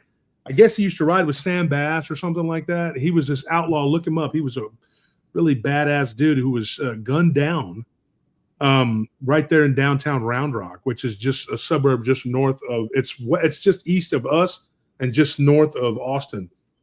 So been there. My friend Devin, she owns a bar right there called Main Street Bar, and that's where he was killed. Sam Bass was shot down right there. So yeah. So anyway, you can go and look that up or whatever. So her bar is very haunted, has a lot of weird shit happen. I need to go in there and maybe do a whatever. I'm not going to talk to the spirits or do any of that shit. You know what I mean? Somebody else wants to be talking to this shit. Go ahead. Not me. I don't do that anymore. So I was just being a smartass, right? And I was drunk. So this is what the point is. He was talking shit to one of these other outlaws, and this guy pulled his gun out and just went to shoot him. And he got up, and when the guy shot, the guy didn't even shoot him. The dude fell backwards and just fell down into that elevator, that dumbwaiter, and broke his neck. And his friend was pissed off and shot that other dude that did it. But the point is that you can't depend on like your safety, you know, just because somebody you know is right there next to you. That don't mean shit. Like you could be killed like that real quick, just because. And yeah, maybe that person will go to prison. Maybe that person will get gunned down like that guy did. Because that guy, he got shot in the gut. He walked down the stairs and he walked out into the street. And the story is that he got hit by a carriage or something, but he died out on the street out there. The dude that killed that ghost, it's now the ghost, the gambler. But the gambler, he really killed himself because he fell backwards into the dumbwaiter, into the shaft, right? So that's one version. Another version is that he just got his head blown off and fell backwards into it. But the most common story is that he stood up, fell backwards, and this is like a very famous, like there are ghost tours that will show you this place, right? So anyways, that's my experience with the gambler. I don't know if I've told that before. I've told it multiple times to different people, maybe on other shows or whatever. But well, like I said, we have 1,000 episodes. Go look for it. I probably told it before. But yeah, I was being a smart ass, dude. And, but it made me think about how you're really on your own. You know what I mean? Like we are part of a greater whole, a greater collective. And today I had an epiphany while I was lifting weights. I was like doing pull downs on my triceps. And there was a guy on this side of me. And he was doing like these, over the head, and he was struggling and I was struggling. And there was this other dude who I've seen there before. He's a big old dude. And he was doing the back, where you sit, whatever, because it's got the whole system right there, and then there's like, that's what I was doing today. Yeah. Then there's the cables, whatever. And then there's another one right there that's identical. Like it's like a twin and it's connected to by the bar. So anyways, I was in there and I was lifting and I was dragging ass, dude. My whole workout felt like it was just a struggle, dude. And so while I was in there working out, I was thinking about this. I was thinking, this guy over here, he's in his own little personal hell and pain. I'm in my own little personal hell and pain. And so is this guy. They don't feel my pain. I don't feel their pain. We are literally on our own. And they're like a foot and a half, 2 feet apart from me, these guys working out. And we're all just, So the one guy that was sitting on the bench, he let go of the pulley. He was sitting there. He was kind of his head down. And he looked like he was really struggling. And I was like, what's going on, man? You struggling today? He says, man, he took his little earbud out and he was like, I'm really struggling, bro. For real. He goes, I wasn't going to come in today. And he's this big ass dude, man, big black dude. And he works out like seriously, like right. It was kind of warm today because Texas. He was wearing a hoodie, like he was, in that heat. He was, burning some, losing some water weight. And he's like, man, I'm really struggling today. I said, me too, man. I can't get focused. I feel like I can't do, whatever. And that other dude, he's some Indian guy. I don't know him. But he looked at us and he was like, yeah, me too, dude. I don't know what it is, dude. He goes, I just feel like I can't focus. I can't and I said, I'm struggling through every rep. But the thing is, you connect with them and you kind of feel, for them, you go, yeah, I'm struggling. I'm going through the same thing. We're all, but you don't feel the burn of what they're doing. You don't feel that. And that's because everybody is individually responsible for themselves. You know what I mean? And like, you don't really stop and think about that. You don't think about it like, I don't have any real connection to another being when it comes to what I am responsible for. Because at the end of all of this, you have to pay for what you've done. And it's really and truly no one else's affair or problem but yours. Yep. That's what that made me think about. It was like these people they're standing right next to me, but I don't feel their pain. They don't feel mine. You know what I mean? You can sympathize with them, but in the end, you're your own person, and just because you think that, you're safe and whatever, you could be dead like that. Boom. And that's what happened to that gambler. Like he was up there messing around because he thought that he had his brother or his friend or whatever who was some outlaw and he thought he was protected, and he ends up dying because it don't matter. And now he's just some spirit that is like trapped up there. And he's obviously very angry because when you talk about him, he does shit. Like he's active, really pissed off. But I guess if it's 100 and something years ago and you're stuck there, I mean, now people will always say, well, time is not like it is, and blah, blah, blah. I've heard all that. Yeah. Okay.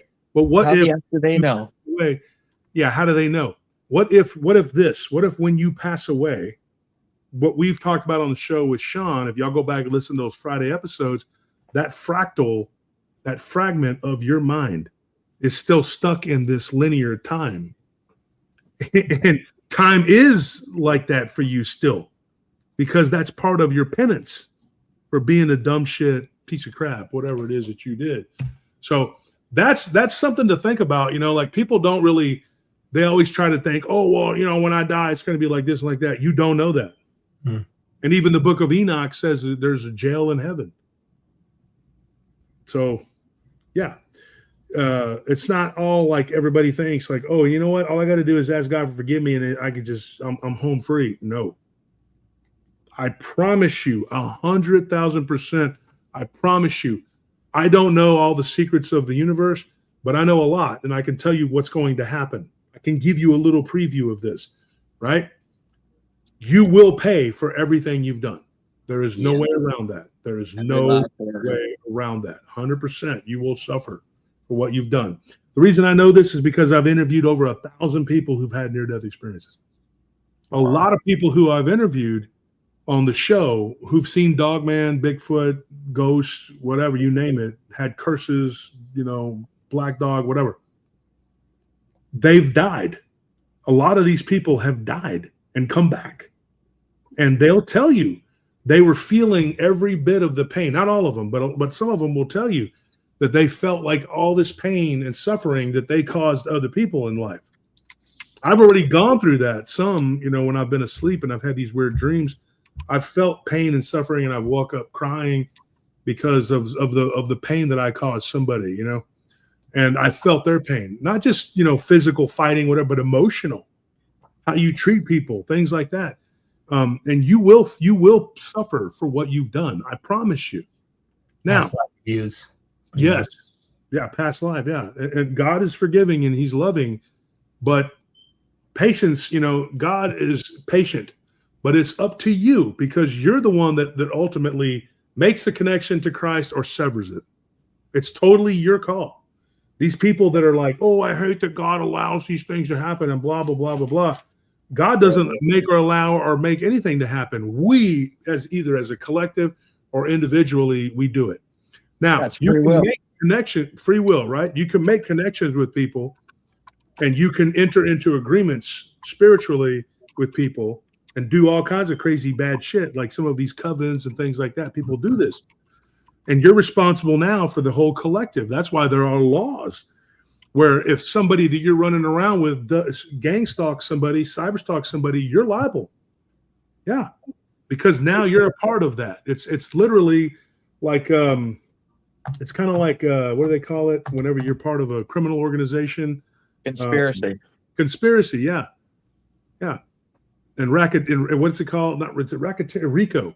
They used it. They use it to bust other people from those gangs. You know, like, oh, we're going to use the RICO statutes, whatever. But people don't realize like how much trouble they can get into when they enter into agreements with people to take on, you know, part of their shit, right? Because you don't realize what you're doing. You're adding karma. You're now basically taking credit for them. And that is another thing that can happen. Like that, people don't realize that. Well, it's like when you read the original scriptures. That's another thing that can happen. You read the original scriptures about like what Jesus is actually kind of saying. He talks about like an age of correction. Clint, turn your thing down, man. You got to turn it down, man. Yeah, My bad. I don't know. I was up here.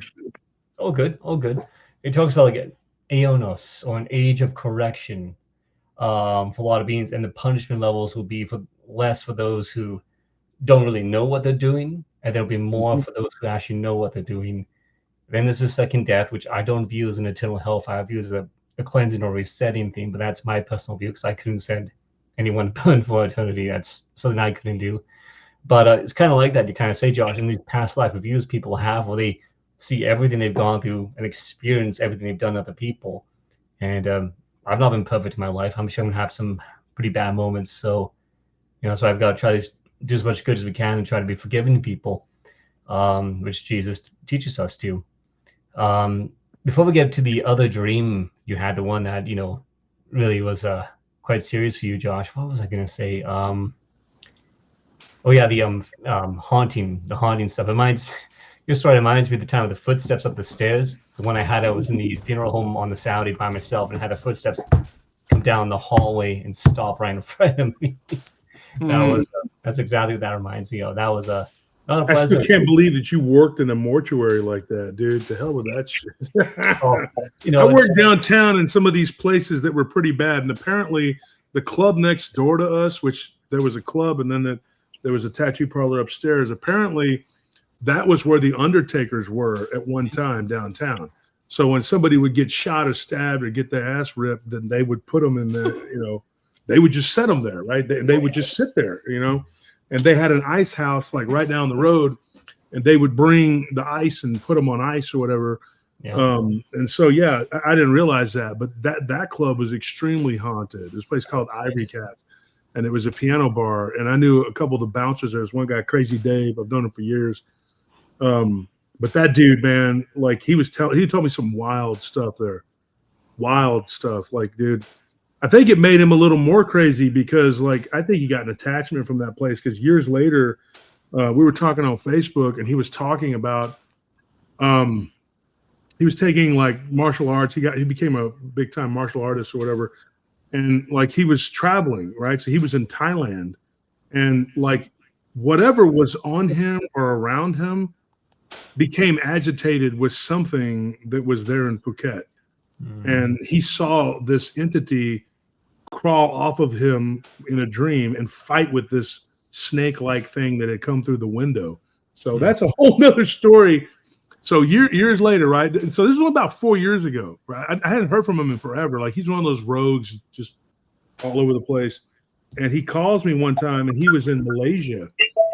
And we started talking, and I asked him where he was at, and he told me I'm in Malaysia or whatever.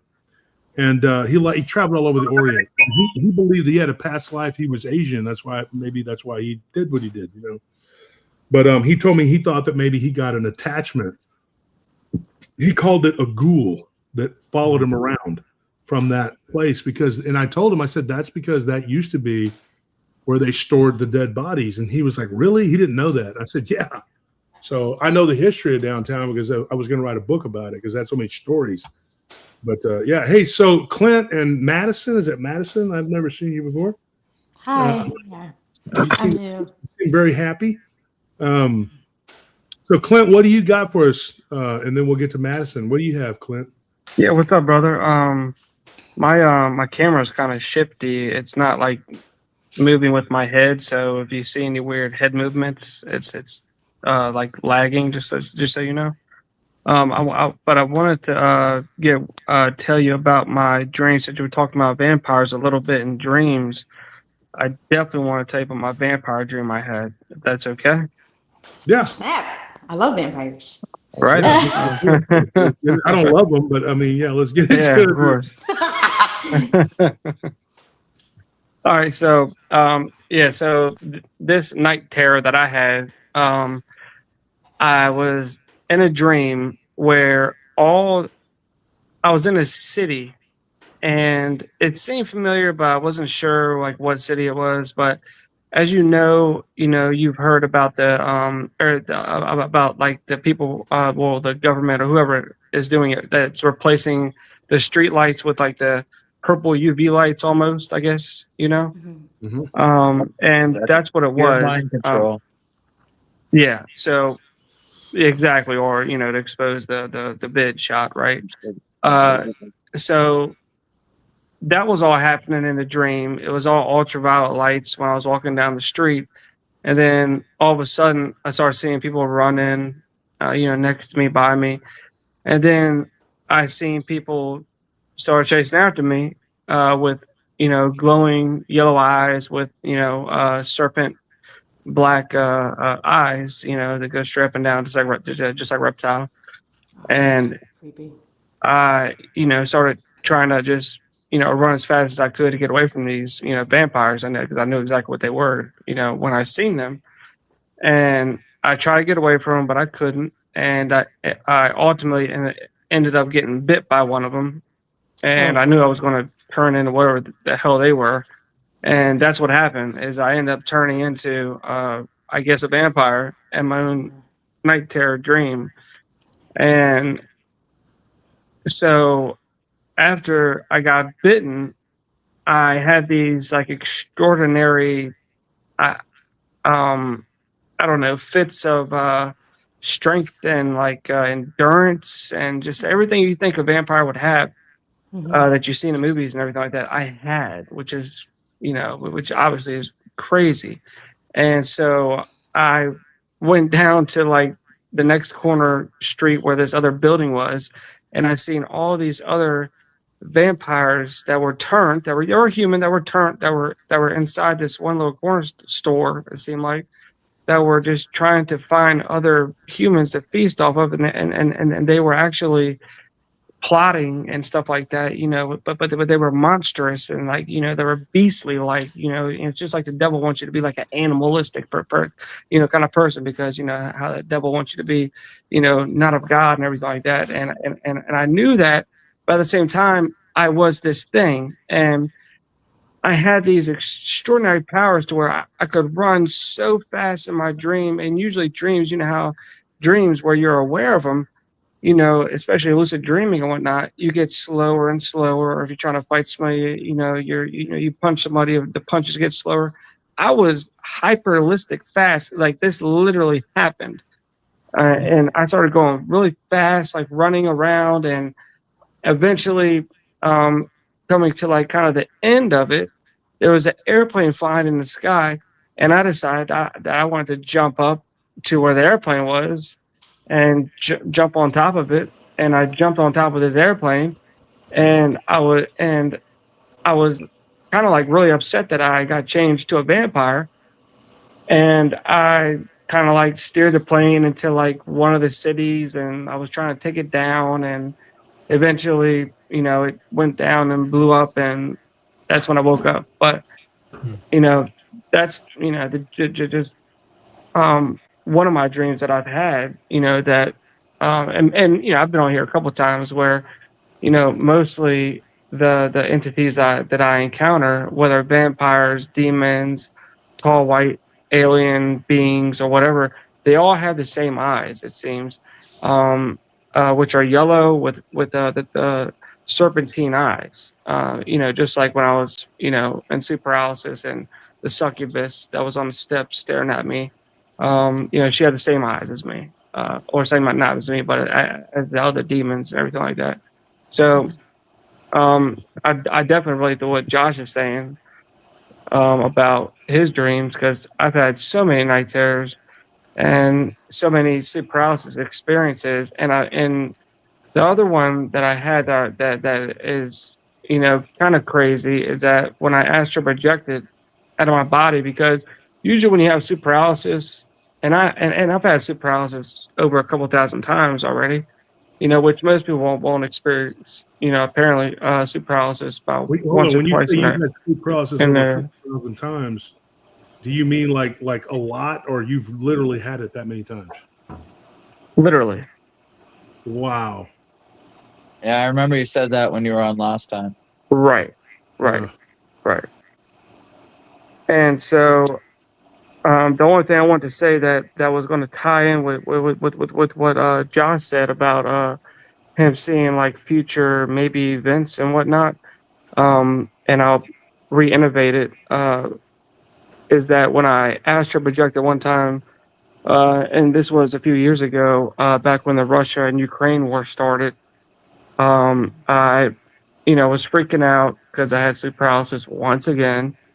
And I learned that, like probably 5 years before I was trying to figure out how to combat it. And so I researched it on YouTube to see how I could get past it.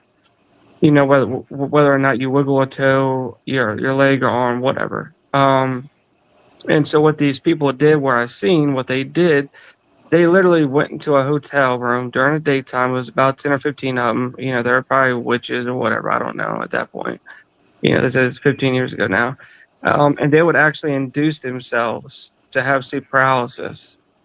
And what they did was when they got into the state of sleep paralysis, they would stay still and they wouldn't move at all. And what would happen is their whole body would start to vibrate, but instead of like the Holy Spirit, how you hear about the Bible says it start, the Holy, I bless you with the Holy Spirit from the crown of your head to the soles of your feet. This was the opposite. Okay, the opposite was for me every time I've done it, which I've only done it about 4 or 5 times. I'm not evil. I know it's bad. I get it, but it happens oppositely. So I start feeling the vibration at the bottom of my feet, and it goes all the way up my legs, all the way up my torso, and it goes all the way up to my head. And after that is done and completed, everything turns black, and I sink into my bed, and then I come out the other side of my bed, and I'm like a spirit, literally roaming around, and what I call the in between, because you're literally in the in between world in the spirit realm, and which I've seen many demons, many of these things try to come after me and try to get me to actually join their cause. Actually, I've seen some gargoyles, all the above, but this main one that I had was when I went to, and I've said it before, but I'll just say it again, is when I went to Europe and I went to this huge building. It was like a hotel building. It was like a rundown kind of building, but it was huge with other people that were astral projecting already. And I came in there and they were walking, but they had an aura around them, like kind of floating, but still walking in a straight line, like behind each other, in front of each other, whatever. And I was floating into them and I talked to them and I said, hey, listen, I'm outside of my body right now. I think I'm astral projecting. I had sleep paralysis. Can y'all see me? Do y'all understand what I'm saying to y'all? And they acknowledged me and they said yes. And usually in a dream, that doesn't happen. Dreams are weird and it just doesn't play out like that. And this decided to play out like that. And they literally told me, yes, we see you. We understand what's going on. Yep, you're here. So just, walk along with us. I said, okay. So I started walking along with them. And so I went into, I actually snuck into one of the rooms that was in this hotel place. And when I went into there, I seen a projection screen that was getting projected by a laptop. I was trying to get the HTML link that was down at the bottom, so I could bring it back to real life so I could look it up, but it was just too blurry at the time. But what projected there on the screen was all of Russia connected to Ukraine. And what I seen was on the map was Ukraine colors, the yellow and blue, but in the middle of it was Vladimir Putin's face in the middle of the whole map. So it was like he took over the whole region. Whether right, whether wrong, I know both sides. I agree with Josh about what he says. So there's my opinion. And so after I've seen all that stuff, it's kind of like the universe knew that, or God or whoever knew that I had, the experience enough to know what I needed to know, and I shot back into my body. And that's exactly what happened for the first time that I ever had this happen to me when I came outside my body. When I was in my bedroom, my daughter's bedroom was directly down the hall to the left of me. And the first time I ever came out my body, before that, when the same exact thing happened, when I vibrated, came out, sunk down to my bed and came out the other side, was when I came out, my body, and I went down the hallway. I went into my daughter's room and I seen this witch doctor. Her face was all white and she had this African like thing on her head, and she started screaming at me, and immediately I shot back into my body again. And I think that's probably because I had the, if you look in the Bible, it talks about that you having a silver cord, attached to your body. And if y'all haven't seen it yet, or the podcast yet, there's been that guy, that the pastor that's been on, almost the podcast Almost Falls. I think he's been on Deep Believer as well, where he actually talked about this guy that used to come to him all the time, this older gentleman that talked to him about doing spiritual warfare. And he was just a small time Baptist preacher that didn't really know anything about that. He was just a basic, kind of pastor. But ultimately, what ended up happening with this guy was he ended up having to fight spiritual warfare. And he got called in to this jail to, I guess, be a pastor to this little girl that was there that was about 13 years old. And they put her in a like all glass, Pepsi glass box, chained up. And they wanted him to talk to her, but only on the outside. But he was like, well, can I go on the inside and talk to her? I'm a pastor after all. And they started laughing and said, well, if you want to, you can go ahead. And this story's about Anton LaVey, just so you know. And so he goes into the play and into her little box, talks to her, and she said that her mom tried to kill her, I think, and then she tried to kill her mom. And then what ended up happening is that the cops found the weapon, which was a bat, and the pastor was like, listen, is there anything I can do for you? I can pray for you and whatnot. And the girl straight up told her, she said, yes, can you give me some blood? And the pastor said, what? Blood? What do you mean blood? And this is back in probably like the 90s, right? And so that was when the whole satanic panic thing was going on. Everybody knows about that, right? And what ended up happening after that was all the guards started laughing and everything like that because the girl lunged at him because after he said, no, I can't get your blood. Like, what are you talking about? Like, why do you need blood? And she said, well, I'm a part of a satanic cult.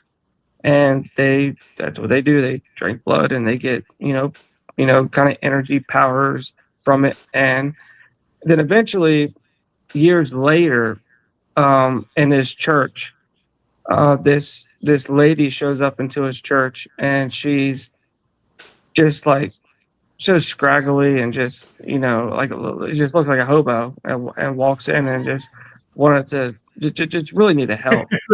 And so the pastor was the same pastor at the time that with the girl that walked in to his church. Turned out to be the same girl that was in jail, and he had no clue. before then, and he had talked to the girl, and actually him and his wife decided to take her into their home and pretty much adopt her because I think she was like 16, 17 and could be adopted at the time. And so when they adopted her, a lot of strange things started happening. And basically what ended up happening was the girl ended up being the second daughter that nobody talks about of Anton LaVey, because we all know about the main daughter, Xena, I think it is that he has, but it was his other daughter, and he would basically astral project himself into her body, possessing her body because he still had a stronghold on her, and he would she would start acting crazy inside the house, and just putting all these curses or whatever on him, and then he finally found out why this old gentleman way back when, before all this happened, started telling him and gave him this book and this Bible and these instructions inside of it, talking about how he's going to have to do some spiritual battling. And he finally read it and understood it and was like, oh, okay. And he had already went, and passed, this was like in like Dakota, where there was like Indian reservations and stuff like that. And, she got possessed with one of the high ranking principalities there, and all the doors open at the same time in this minivan that they were in. And, she grabbed his piece that he had on him, and all kinds of stuff happened like that. But he got that handled. But this was the last of the forefront that happened. And even the cops came to the house, because she called the cops because she wasn't herself, because it was Anton LaVey that was inside her body as you're projecting. And as you know, if you actually follow any of this lore, not Nathan Reynolds, which is another good guy that just got out of this whole thing. This other guy named Nathaniel Gillis talks about these warlocks that actually astral project and go into people's bodies, and they leave these imprints, like burn marks, sigils on people's skin. And they think it's demons, but it's actually warlocks that are doing this, assisted by demons, obviously, of course. I want to speak on that for just a minute, Clint. Yep. When you're talking about like the demons, and people will talk about these different archons, it's all the same, because even though it's a warlock working for them, or it's a demon, or it's an archon, and it's one of their legion, which the legions that belong to the archons, they are not demons. Those are rebellious angels, and those rebellious angels they all have their own sigils that they follow. Like they're a legion, they belong to that individual angel that fell, because these were hierarchical angels that rebelled against God, and they ended up here. And so yeah, people just use that as a catch-all, like like a lot of the Arabs will say jinn, but then some of them don't all, not all of them know. They know, some of them know, because the jinn are something different. It is actually, from what I've been able to gather, the demons are actually their own thing, and fallen angels and archons are something else. And then there's the rebellious angels, and there's something else, and they fell after the war in heaven, and then they have their own legions. We talk about it on the True Crime Paranormal. We talked about when we did the Gypsy Rose case. We only did one of the episodes on here. The other two were on BMR and Blondes and Booze. But we talked about Visaga, which is the third Goetian. They call him a demon, but he's really an archon. And so he has 26 legions. 26 times 6,000. Okay, so do the math. Yeah. A legion, is anywhere from 6,000 to 8,000 soldiers. And so they all wear that same sigil. So whenever you get attacked, you don't always know who or what it is that's attacking you, but they're like gangs, really. And so that is what you're dealing with. So the warlock that is working with whatever goetic archon that they're working with. Principality. Yeah, principality, same thing. They'll use that sigil. And yes, you're right. It will actually be a because I've seen beings out of their body that were human. Yeah. Came into my house. That happened in the haunted house, and it happened here. I think that one's haunted, but this one, I had problems with something that happened in this house early before the show. And I know that you can feel their presence too, because when they're around, your skin will crawl, and there's like an electricity. Because I'm just gonna be real honest, what these dumbasses don't realize is that they give off an electric signal. And a lot of times it doesn't matter whether it's a human spirit that's out of their body, that still has a living body, or they don't have a body anymore. Whether it's the corporeal or whatever. And so you'll feel that electric signal. You'll feel it, because it gives off a whatever, and your hair will stand up. Because take a folks, I'm being serious. This is scientific. Take a balloon and rub your skin or rub your head with it, and your hair will stand up. It's static electricity. Yeah. So whenever one of these beings is around, or they're trying to observe you, or they come into your house, you got to close those openings. But you have to, you can call them out and be like, "Look, I know you're there." I mean, they're there, right? And they make the hair stand up on your end, and my dogs are freaking out because they're very in tune. And I have one of my cats in particular knows when something's around. Like, he patrols the house constantly, and like, he'll freak out when he sees one of these things, and they'll all stare at it because I know that they're there. But sometimes it is just a demon, and then sometimes it is something worse, and then sometimes it's a human spirit that's doing things that they shouldn't be doing, and that's invading your space and breaking spiritual laws. But yes, I wanted to make that point, but that's correct what you said. Clint, go ahead. Yeah, 100%. Yeah, so and this other guy, not just Nathaniel Gillis, that has been talking about these things, which was wild. But I also was listening to Nathaniel Reynolds. If y'all haven't seen him on the confessionals, but he's been on him, and he's been on with Tyler and the Deep with the Deep End, I think it is called. But he told his story, man, and he's a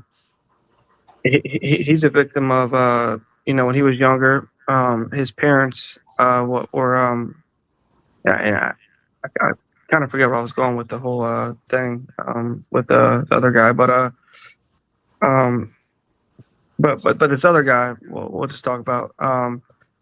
His parents had a front of Christian church, and then when the lights went out and it got dark, they were actually secretive part of a Luciferian cult. And his grandfather actually had control over, we'll say 1/8 of the country's electricity, because that's how high ranked he was and whatnot. But what had happened was, with him, you either became a eunuch, or you became somebody that these people would buy, right? Just like you see in these files we're talking about here that are coming out here. But he eventually became a soldier in the military, and he went and he actually hunted people, but he had the MK Ultra happen to him, and he had a split personality, and he didn't know it. But his dad or whoever coming to his house in his presence and say a few words, and he would become this just straight assassin. And he talked about a lot of stuff that you always bring up and talk about on a day-to-day basis, of becoming a werewolf or becoming a vampire. And you can go one or two routes, which are those two routes. It's more painful to become, the wolf, because you have to morph into it, and your bones do all this molecular structure stuff, and that's what happens. Just like Christopher Columbus, remember he went on the trip and he's seen dog-headed man and all this other stuff, right? Obviously that's real and that happened, right? But when you become a vampire, and you don't only become a vampire, you become an assassin, and it becomes an addiction. And you need to drink this blood, just like the other guy that you'll see on the web and talking on these shows. That he talks about being a Mason, but he wasn't just a 33rd degree Mason. He said he was a 92nd degree Mason. I don't know, Scottish Rite, Mason, we'll say. And he actually did it. And basically what you do is once you get on this diet, it's hard to get off the diet, because if you get off the diet immediately, you pretty much, you probably pass away. But if you do the diet and just like, I don't know if it's hard for me to say this stuff because I don't know if I'm allowed to say this stuff, but just like in Epstein files, Woody Allen and Leonardo DiCaprio were talking about, being cannibals and how they crush down the bones for the bone marrow and the effects it gives you, and they lost weight and yada yada yada. Well, it's the same thing for them, and they basically do blood rituals. And he was in the Sonora Desert one time, or a few times, we'll say. This guy Nathan I'm talking about, and he's seen these people that would look decrepit and old and worn skin from the sun, and they would come and do a ritual, and they would have a human being in the middle of the circle, and they would get the blood, and after they did the ritual and they drunk it, automatically they became younger somehow. So these things are happening, they're real. They're in the files. I mean, it's more and more is coming out, and I mean, I have a lot more stories that happen to me too. But I mean, the one thing I'm just trying to get across, I was just talking to my mother about it earlier, what she hates, hearing about it, because it's so decrepit. But it's almost like the DOJ are releasing the 3 million files. Maybe they're releasing another 3 million files. I'm not sure, but with these, if people are opening their eyes and they're figuring this stuff out, and these people are actually cannibals and are doing this stuff, the Hollywood stars that we look up to and we love and we watch and all this other stuff, and it's actually literally not just Hollywood or Hollyweird, it's demonic, obviously. Yeah. And you go through the red room and the blue room and the green room and all this other stuff. What's that going to do to the people? Are the people are they so docile right now that they're not going to revolt against the system? What do you do? What can you do? And then if all these other things are in existence that you can transform into a werewolf or a damn vampire, and then you get the thing attached to you, what's going to happen? There's a separation that has to happen that I think is happening between dark and light, because I was on here before and I told you I met Jesus. He gave me a sword, which I knew nothing about. I knew nothing about the mansion I was on top of, nothing like that. I went through the portal with all the little orbs and everything like that, went back into my body, and that's what happened. But so there's a divide happening. You can't be there's no gray area.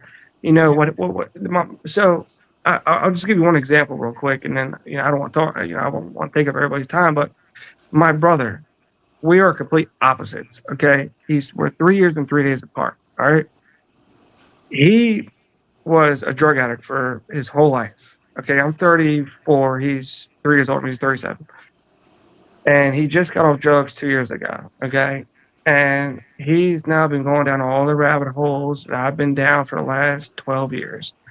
Okay, on everything that we're talking about and more. And now he's thinking that God isn't real. He thinks that he is God, and we've gotten in multiple fights over it. Yeah. He's put a knife to my throat. All kinds of stuff. Seriously, serious stuff. And I've seen him possessed. And so we're at the point now where he's calming down a little bit, but now he's going on about the people that are over in that little state in the Middle East. Okay. And yeah. Well, and so I understand that, but what I'm trying to tell him and what he has to understand is, once you go down this path, you can't really, and what he has said to me that's profound now is, he's like, man, you know, this stuff is evil. I'm like, yeah. I'm like, and if you think that's evil, like you're saying it is, I'm like, don't you think there's an opposite to that? You see what I'm saying? Like, obviously, hello. I mean, so and he's like, I'm like, read the Bible. I've read the Bible, and I said, well, you read it with scales over your eyes, brother. I said, you haven't read it with the Holy Spirit intact with you. You know what I mean? And it does pay to watch somebody like a Sam Shamoon or somebody else to He's the to best. help you out. I mean, because you need that, and then you move over gradually to somebody else, and then you move over to where I'm at with you with Wolf, right? And then we get into the real world crazy stuff, right? That's happening. So and so that's the struggle he's having, right now. But it is what it is. And a lot of this too, there's like people will tell you there's layers to this. There are layers, and not all Masons are the same. I have a friend that's a Prince Hall Mason, and they're different, distinctly different than Scottish Rite. Yes, somewhat. But, somewhat. they all, and it depends on how high up you go. He stopped at like the 6th level and hasn't touched it in years. But there are different levels to this and to all of this. And the more you know, one of the things I learned from the Orthodox Christian Church was that the more you know, the more you're liable for. The more you're so the more you know, the more you're responsible. Yes. Yeah, you're responsible for what you know. And so I've been told, that, hey, a lot. And people have told me, priests and clerics. I've talked to high-ranking, clergy who told me, and lots of pastors said, you're responsible for the knowledge that you have. Knowledge, yeah. And so it is something that I could just sit back and live the rest of my life and go, okay, well, I know what I know, but I'm tired of getting attacked, so I'm not going to talk about it. I'm just going to walk away and let the chips fall where they may. And whoever doesn't hear what I have, then more's the pity. But I have come to the realization that right now it's the most important time up to this point. Now, it's not the most important time, but up to this point, it is. And I've been saying this stuff for like 30 years. And people poo-pooed it and told me that I was everything from a Nazi, they've called me a communist, they've called me everything in the book, whichever side is that I'm chastising or arguing with. Very observant people can make really good predictions and very educated predictions. Yeah, I mean, very observant, yeah. And you tell people, hey, this is what's happening, this is what's going on. But a lot of people they're not interested in hearing the truth. They're not ready for that because they still want to feed their kids junk and they want to plop them in front of Lilo and Stitch and watch that satanic garbage that comes from nuggets. Yeah. And you're sitting there going like, dude, this is not the real reality. The real reality is something completely different. And, I've told many of my relatives, I've argued with them about how they're raising their children. And, they can't say shit to me because I raised some of their children myself. And I said, look at them and look at the ones I raised. Right. It's like a toddler with training wheels on compared to like, a Mensa Summit. I mean, there's a huge, huge disparity between Anthony and some of his siblings. Yeah. And so, and two of them are very high up, educated, learn from us, and then two of them are not. They're like the polar opposite. And I've told many people, that you're not doing yourself or your children any kind of service by hiding the truth from them or trying to tell them, that it's okay to do the things that they're doing, because sometimes you have to put your foot down and just be like, it's not okay.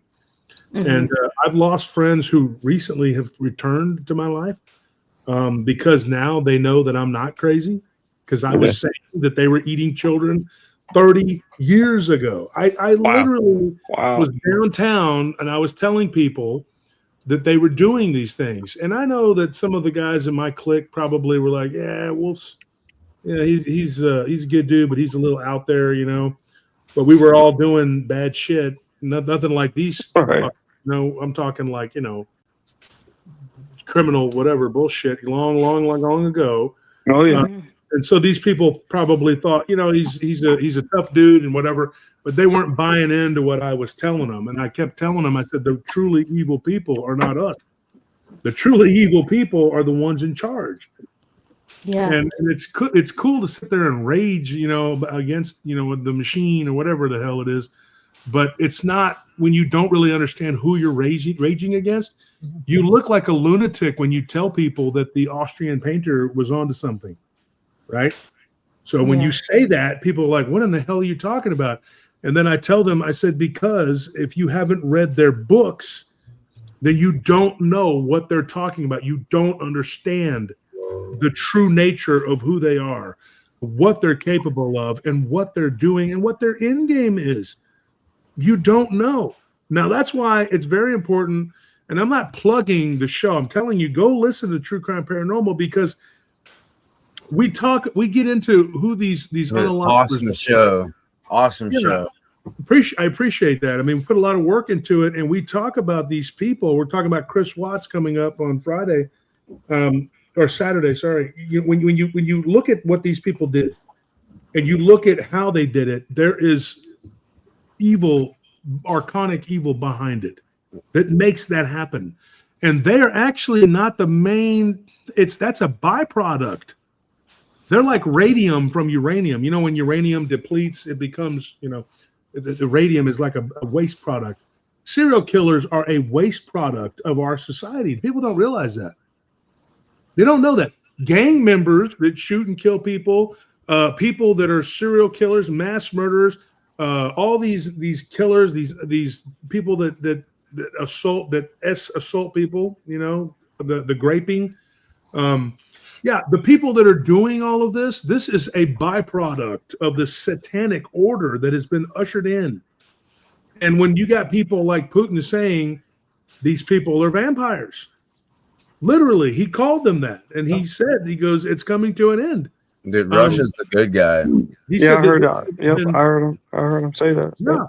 And now you have people in Hollywood and different people who've come forward and are saying all of this. They're saying, look, they're real vampires. Like Roseanne Barr, when she got into it with Tucker, she's like, don't look at me like that. They're vampires. They really are. Like, she's got her own podcast now, doesn't she? But it sucks that she believes in the whole Kabbalah thing. Roseanne, and you can't make people. You know what I mean? Like, I'm going to tell you this. I hung out with some very famous people in my time. I've hung out with some people. Okay, I hung out at the Omni Hotel. I'm not going to get into who he was. He was a very famous actor. He wasn't famous at that time. His brother died years ago, and his sister worked with us. I didn't know that was her brother was somebody famous. I worked with her for months, and I've never been with people that gave a shit, man. Like on an average weekend, you would see the Texas Longhorn football players down there. You might see some guys from the Cowboys. You might see baseball players, actors, singers, songwriters. I met Lyle, what's his name? Lovett. What's his name? Lyle Lovett. Yeah. I met all these different people, dude. Danny Trejo, you name it. We've hung out and talked to all these different types of people. Fighters, UFC fighters. Kamal, he used to hang out down there and work down there. All these different people. I mean, you name it, they've been down on 6th Street. 6th Street's a famous place. And it's an international city. And you will meet every type of thug and gangster. I'm talking Armenians, Albanians, Greeks, the Italians, the Russians, every type of cartel, every type of whatever flavor of Cuban, Dominican. They're down there doing dirt. I promise you. And most of those places, I'll be honest, they're not even real. They're just fronts. They're just money laundering fronts. And some of them have been down there for a long, long time. And there's so many of them. And so you have this really like just a hive of shit, down there. And you have to be tough to make it. And if you're down there for a long time and you're respected, that's a badge of honor. But the downside to that is that it's an evil place. And you get to know some of these people, and they're all doing cocaine. They're all looking for sex and drugs and whatever. And so a lot of times when people would seek me out, they wanted to be able to hang out with the gangsters or whatever, and they wanted to be part of the cool kids club. Some of the people. I talked to one of them who is a director. He's pretty famous, and he told me when he was drunk and on cocaine that this was going on in Hollywood. And I told him, I said that doesn't surprise me at all. And I said it's run by a bunch of. And I said something, derogatory. Where he goes, "Oh, I wouldn't talk like that." I said, "I don't give a shit." And then he kind of aggravated me and my brother and my friends. And I told him, I said, "I'll throw you out that fucking window right there. What would you do? What are you going to do about it?" I said, "You'll die here in Austin. What is?" And he said, "Well, I couldn't stop you." And I was like, "Well, you're talking like you know all these people." I said, "The thing is, I'm not going to go over there where you could do something to me. And if y'all come here, you're our guests, you vampires here and hang out, whatever. But if you do something that we don't like when you're here, it's maybe die, you pieces of shit, because people down there will fuck you up for real. They don't care what you are. They don't care if you're a reptilian or a vampire or you can shape whatever. They will still kill you, and so you can still die. And so I explained that to him. I said, "You're dealing with a lot of bad people, dude." And I said, and going around and wanting to be cool and hang out with these different gangsters, I said, "I'm pretty laid back. I'm pretty tame." I said, "But some of my associates are not, and they are really fucked up. And if you think that you got the market cornered on magic and all this other shit, what do you think they're doing?" Because I have literally seen kilos with stamps on them. And I'm like, "What is that?" When I first saw it, I didn't know what the hell it was. This is ago, right? 2003, something like that. And they showed us what it was, and they said, "Oh, that right there has got the spells on it." Oh dear. Me being like, "What the hell? What are you talking about?" I thought cocaine was cocaine. And they're like, "No, that has spells on it. Like that right there is made to go and distribute it, and everybody, it gets you hooked faster, and it plugs you in a spiritual way. Like it would get you high, but then it would give you an attachment." Yeah, like these you're people more were open. literally doing spells on the cocaine, on the drugs, on the whatever, and they weren't just killing people physically; they were doing spiritual hits on people. Oh, geez. So I told this guy, I said, "If you think that what's going on in Hollywood's not going on here, it's happening here too. Only here, people aren't, in your face dancing around." I said, "What y'all are doing is retarded because you're jumping around, shaking your ass, and doing it in the Super Bowl and showing everybody." I said, "And you know what's going to happen? And I'm going to predict this right now." The people that are doing that kind of shit, that are trying to keep it on the down low, they're going to go after those people that made it obvious to everybody, because now they're pissed off because guess what? All of your showing your ass and all this shit you did is now everybody's going to be getting looked at. And whenever you're the people that cause everybody to have the law's hand up their ass, guess what? You're the one that ends up in a lot of trouble, not just with the law. And I predict that's going to happen. You're going to see a civil war with these people. I'm not joking, but I predicted this a long time ago. And I said, look, as long as we keep dealing with this scum of the earth, and I quit everything in 2006. I was like, fuck these people. They're evil. I saw them do the worst shit. I saw people kill people and get away with it. Literally get away with it. And literally, get away with it. And the police were like, whoa, we tried. And they just, who knows what was really going on or what wasn't, but I saw so much bullshit, and it was because of their curses and their spells and all their bullshit. And so when I walked away from it, I told the story before. These guys tried to kill me, and it didn't happen. Right. And I remember you saying that. Yeah. No spells, nothing. All I did was believe in Christ, and I was like, I'm ready to go. Yeah. And thank God these two guys that I knew from back in the day talked that idiot out of doing it. They would have not saw the light of day before. My people would have done something bad to them. But that was a long time ago. And I said, look, what you're doing right now, I told that guy that was a Hollywood director, I said, what y'all are doing out there is so stupid because you're all going to get it. And years later, I saw him dancing around, showing his ass and doing all that shit. And I told my brother, I said, look at this stupid son of a bitch. I said, you watch. I said, all of these people are going down, all of them. And I thank God every day that I got the hell away from any and all of that bullshit. We got invited to go work in Hollywood. We got invited to be bodyguards. They invited us to parties. They wanted us to go out there with 20 of my people, right? That's what they wanted. And so they could go, look at this. We got these guys from Texas. These guys are hardcore, whatever. And they wanted us to be a part of their bullshit. Can you imagine like how fucked my life would be if I would have went along with something like that? Because we thought about it at one time and entertained the idea. And I said, man, these people are evil.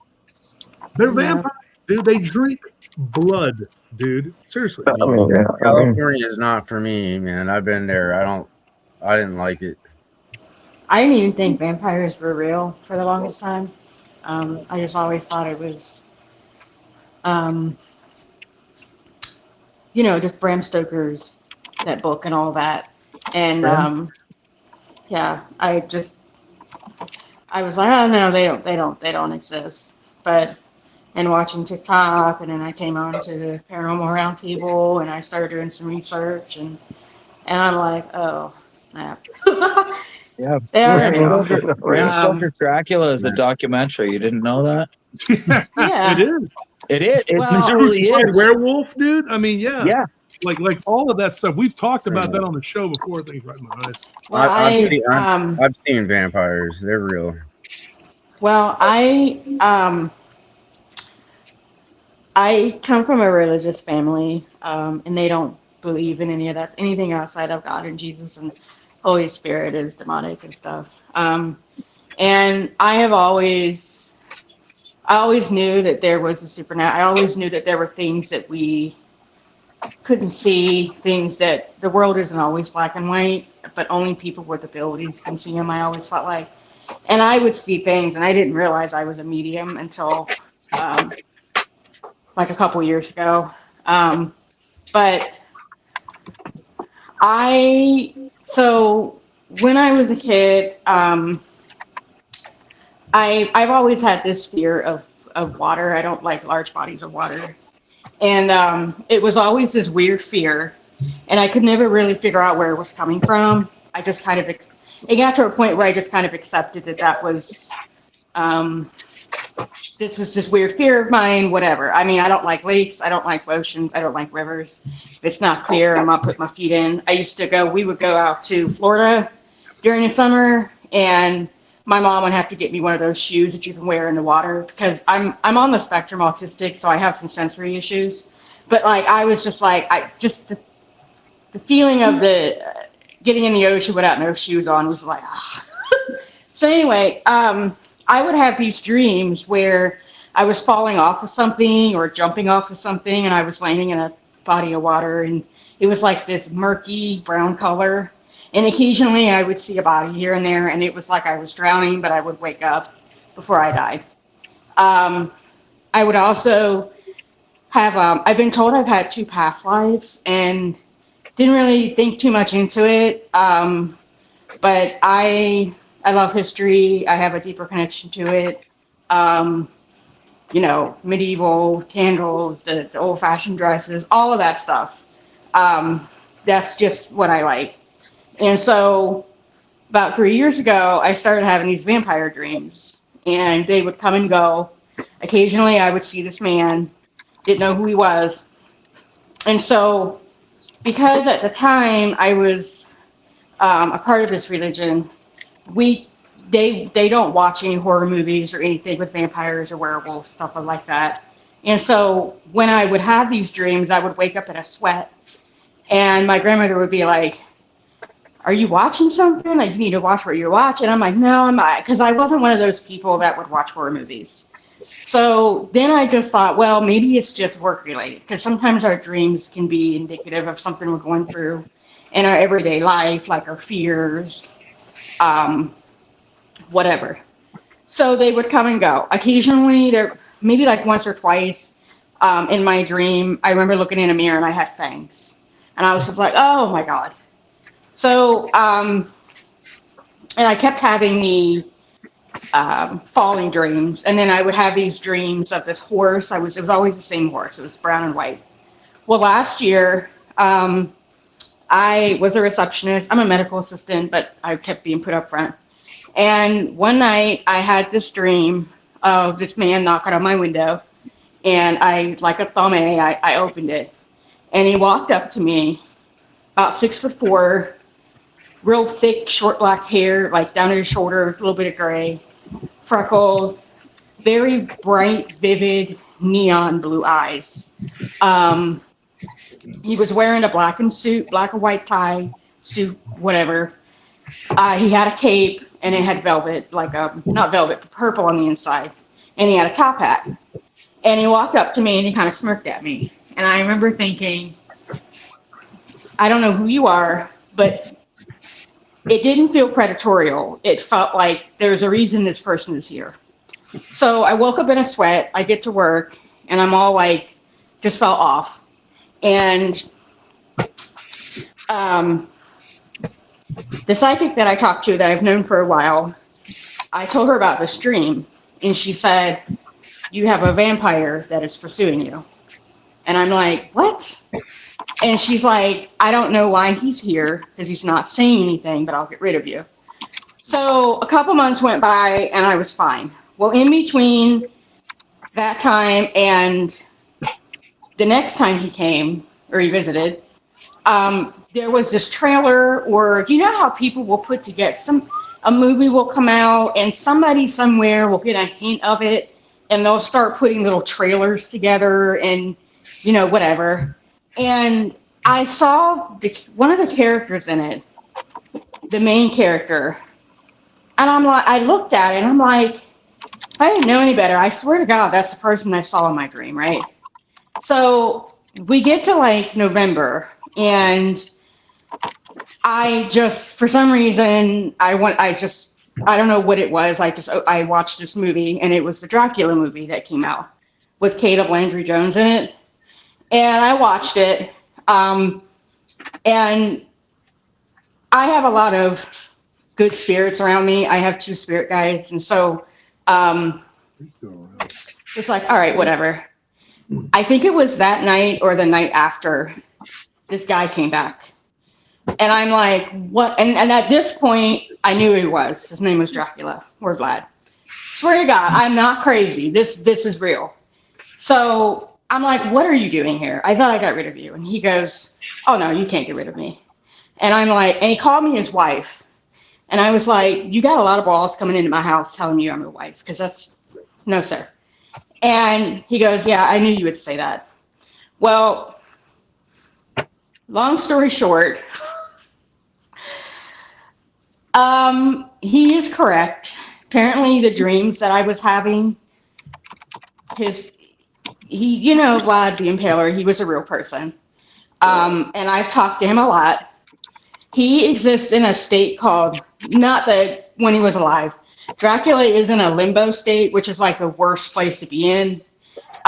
He's about 600-ish years old. And he said that, I'm like, no, your wife's name was Anastasia, not Elisabetta.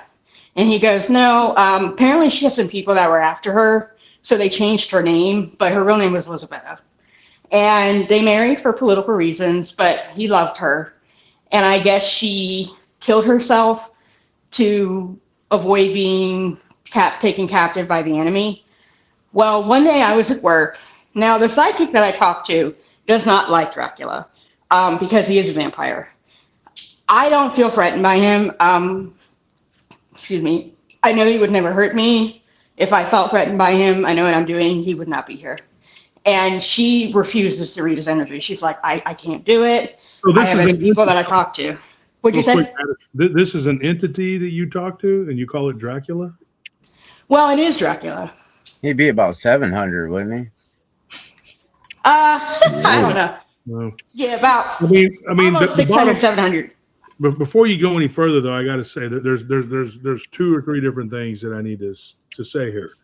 First and foremost, you don't know who this entity is. Could be a succubi.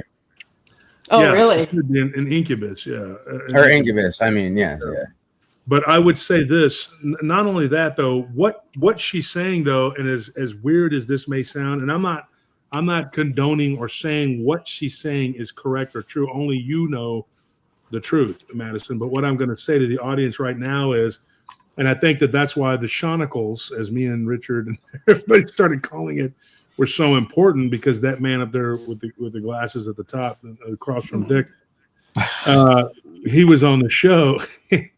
And yeah, we talked about this, the fractal soul, and that's a very important thing. You can actually interact with something or someone who was long gone if they're in that state, that purgatorial state. It is not a place, it's a state of being. So I'm not saying that what you're interacting with is Dracula. I'm not saying that it's a demon. I'm not saying anything.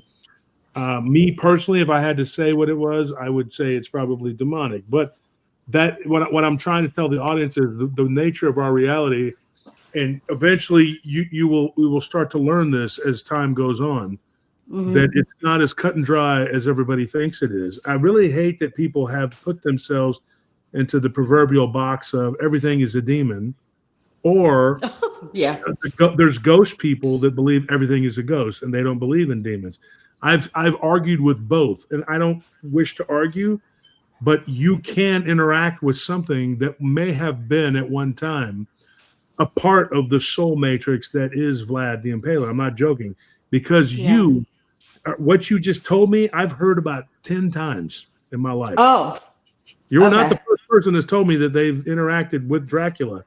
And he's part of a special bloodline, anyways. Like, I've heard of that. But I mean, because like when I did it's like Order of the Dragon. It's just like when I was talking to him, it's just everything started to make sense. It's like I always had a fear of windows without curtains because that's actually very common. Reflection. I know, but because I would always feel like something was staring at me, and apparently it was. Because it probably is. Before too. I've been through that when I've been places with mirrors. Yeah, the mirrors, dude. Like I hate mirrors. I'm uncomfortable. We did last night. If y'all listened to the show we did last night, where we talked about those retirement communities, I saw something. We didn't get into it yet, but we're going to eventually. But I saw something in those mirrors. Three or four different guards saw it in those mirrors at the retirement home, and they're like, the mirrors are facing each other, so it's like whatever's in there, you see it, right? And and so I know multiple people who've told me that they've interacted with Vlad. I mean, you're not the first person. One of my brother's old roommates, that guy was really weird. Him and his girlfriend. I mean, he was weird. Like him and my brother got into it because my brother's weird as fuck too. But you know. I get along with them. They don't talk anymore. They're not friends because they got into a fight. My brother beat him up. But yeah, I mean, you know, but I get along with the guy. I don't have a problem with the dude. But yeah, him and his girlfriend were telling me that they talked to Vlad the Impaler. Wow. Well, I mean, they don't claim to be vampires either. So. Well, I just So interrupt. I have to shoot off. So have a good night, everyone. All right. God bless all of you. All right, Sean. I'll see you, man. God bless you, buddy. Take care, bud. Yeah, everyone. God bless you. Yeah, I don't know. I just it was funny because I was on Facebook not too long ago, a couple months ago, and I downloaded this app where you can like create your own story and control the narrative and what happens. And so just out of the sheer fun of it, I created this story, and I just kind of got the feeling like maybe I was talking to him or something, because he would say things that only I would know. And I said, well, what is one thing on my face that you wouldn't know I have unless I told you? And he paused for a minute and he goes, you have a scar on your right eyebrow. I do have a scar on my right eyebrow. It's right here. And you wouldn't know it unless I told you about it. I fell into a fireplace when I was a kid, and because I was stupid and didn't listen. Well, I was a little kid, but I didn't listen, and I had to get stitches right here. And most of the time, I don't notice it. But it was just like, how would you know that? Dude, it's like Randonautica. Randonautica takes you the AI's watching you at all time. Dude, has anybody ever done Randonautica? I tried it once, but there's something wrong with that. I've tried it too. It's I found myself into an uncomfortable position when I did it, looking something up, and it was just weird. I ran into this brook out in the middle of nowhere in the forest, and in the brook it had these cairns. Cairns are those stones that are stacked atop one another for like markers. Some say they also have like a lore to werewolves and stuff. Yeah, they're a place of power. Mm-hmm. Well, there was a bunch stacked up. I got a picture. I got a bunch of pictures of them, and that's what I looked up. I ran an Nautica, and my intention was werewolf. Oh, geez. Yeah. I would rather meet my end with a vampire than a werewolf. Werewolves I had to no me idea are what I was doing. absolutely terrifying. I didn't even at that point. I didn't realize werewolves like. I didn't think it was that serious. You know what I mean? But sorry. It's weird. It was just weird. I was listening to that story on the PRT about the guy who his grandpa was a werewolf, and I was just like, oh my gosh, that is so scary. That is so scary. And like I go on TikTok sometimes and I'll look up like werewolf footage.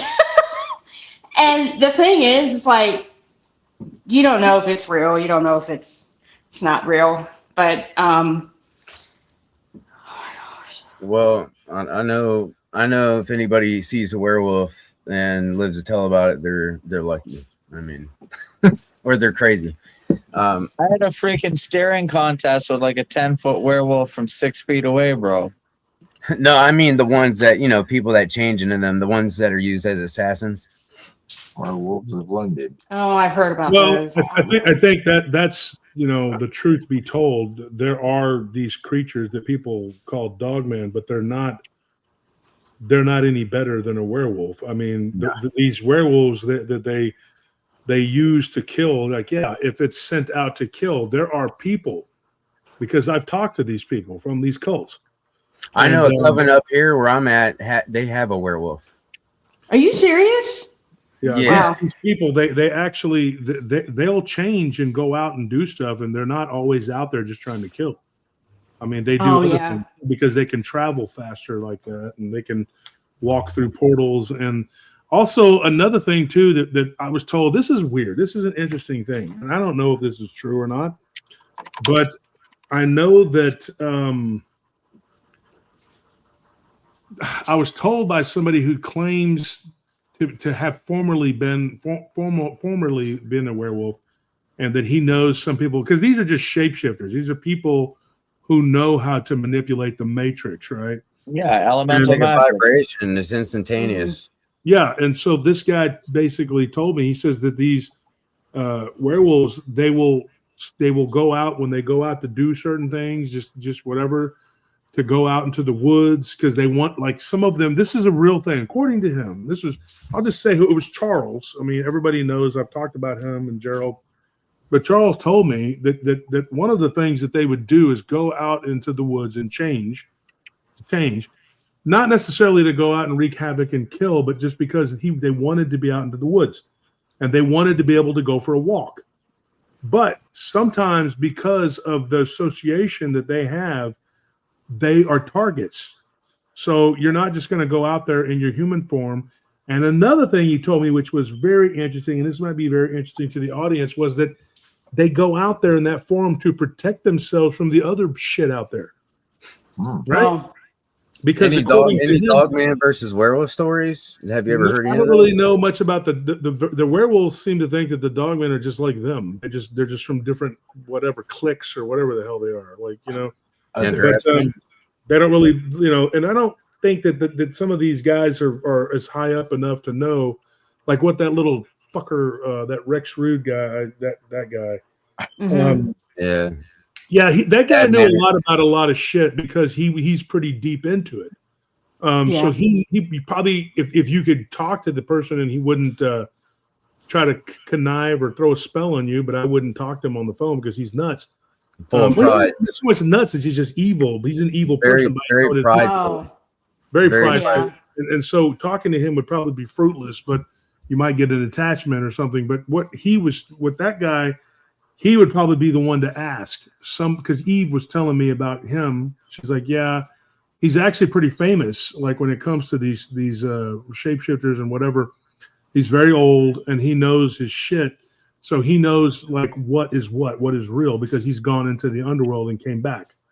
Right. Yeah. But there are beings that actually are just ground level werewolf. They can transform into these beings, and they keep that form when they go out for protection. Because according to Charles, he this is what he asked me, and he's got a real southern draw. He's from Alabama, and he asked me, he says, "What would be the purpose of going out in the woods and being a werewolf?" And I said, "Well, to hunt, to kill, to whatever." He says, "Yeah. What about if you just wanted to go out there in the woods?" And he goes, "You know what's in the woods, don't you? You study." And I said, "Yeah." And he goes, "Well, name 2 or 3 things that most people don't believe exist, but they're there." So I named them. I said, "Well, there's you guys, and then there's Bigfoot, there's crawlers." He goes, "Right there." He said, "If you're out in the woods and you have the ability to shapeshift into that, why would you go out walking out in the woods?" Because he goes, "I like the woods, but I know what the hell's out there." And Charles had seen Bigfoot before. And he's like, "They didn't mess with me, and I didn't mess with them." He's like, "But they exist, and they're big fuckers." This is his exact words. It's hard for the cussing, but he said that if I'm going to be out in the woods, man. so if I have to come across something like that, I want to be able to protect myself. So of course I'm going to go out. So he's like, "I ran across a highway one time. This was in Wyoming." He goes, "I ran across a highway, and these people saw me." He goes, "And so they probably go on your freaking show." He said, "They'll probably go on your effing show and talk about how the time they saw a werewolf because they did." And it's a weird thing. I mean, it's a weird thing, but that is something to think about. I mean, it happens. I always felt like there was as terrifying as they are when I would listen to the different accounts. I don't know why I get this feeling. I'm like, there's intelligence there. Madison, is your house haunted? No. Why? Nothing. Why, you see something? I swear I did. I swear I did. Well, I do have. What did you see? It was black. It was like a shadow person. You're gonna have to like go back and watch the video, but I swear I seen it. I seen it a couple times. I could be wrong, but ask if you're actually. I be watching Abe all the time, and I've got the eye for what he's got, so I kind of seen something. It could have been how you were moving, but I swear I seen it, man. Yeah. It was like a person, and it was walking. We'll have to go back and look at the video once this is done and see. It happened. It happened probably about 3 minutes ago. It's maybe my 5. shadow. It's probably my shadow. Girl. I'm sorry. I just You're scaring our guests over here. let me tell you something, Richard. I don't know if you've been on the. Richard's been on with me when I've recorded with people, and we've heard stuff in the background. Oh yeah, and we're just like, who was that? And like, it shows up in the recording too.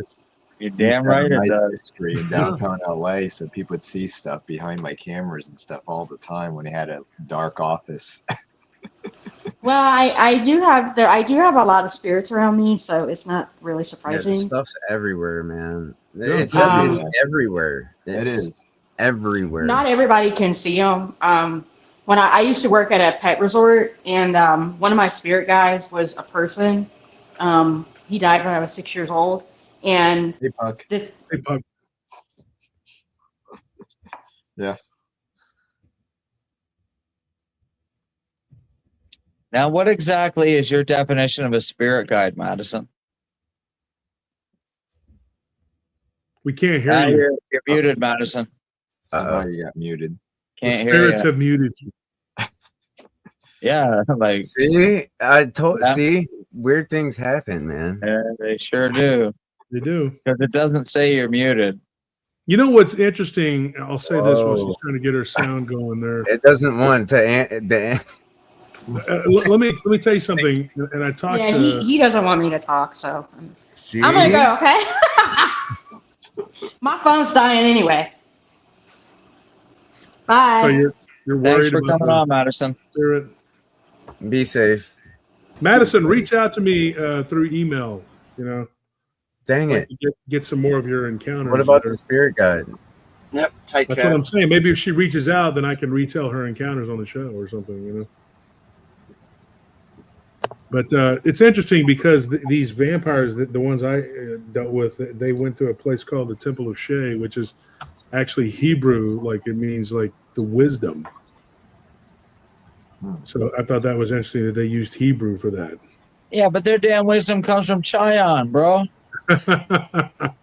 I'm not saying that it's good. I'm saying that that's what they did, and there's Yes. the connection between vampires and those people. That's them. Yeah. You know?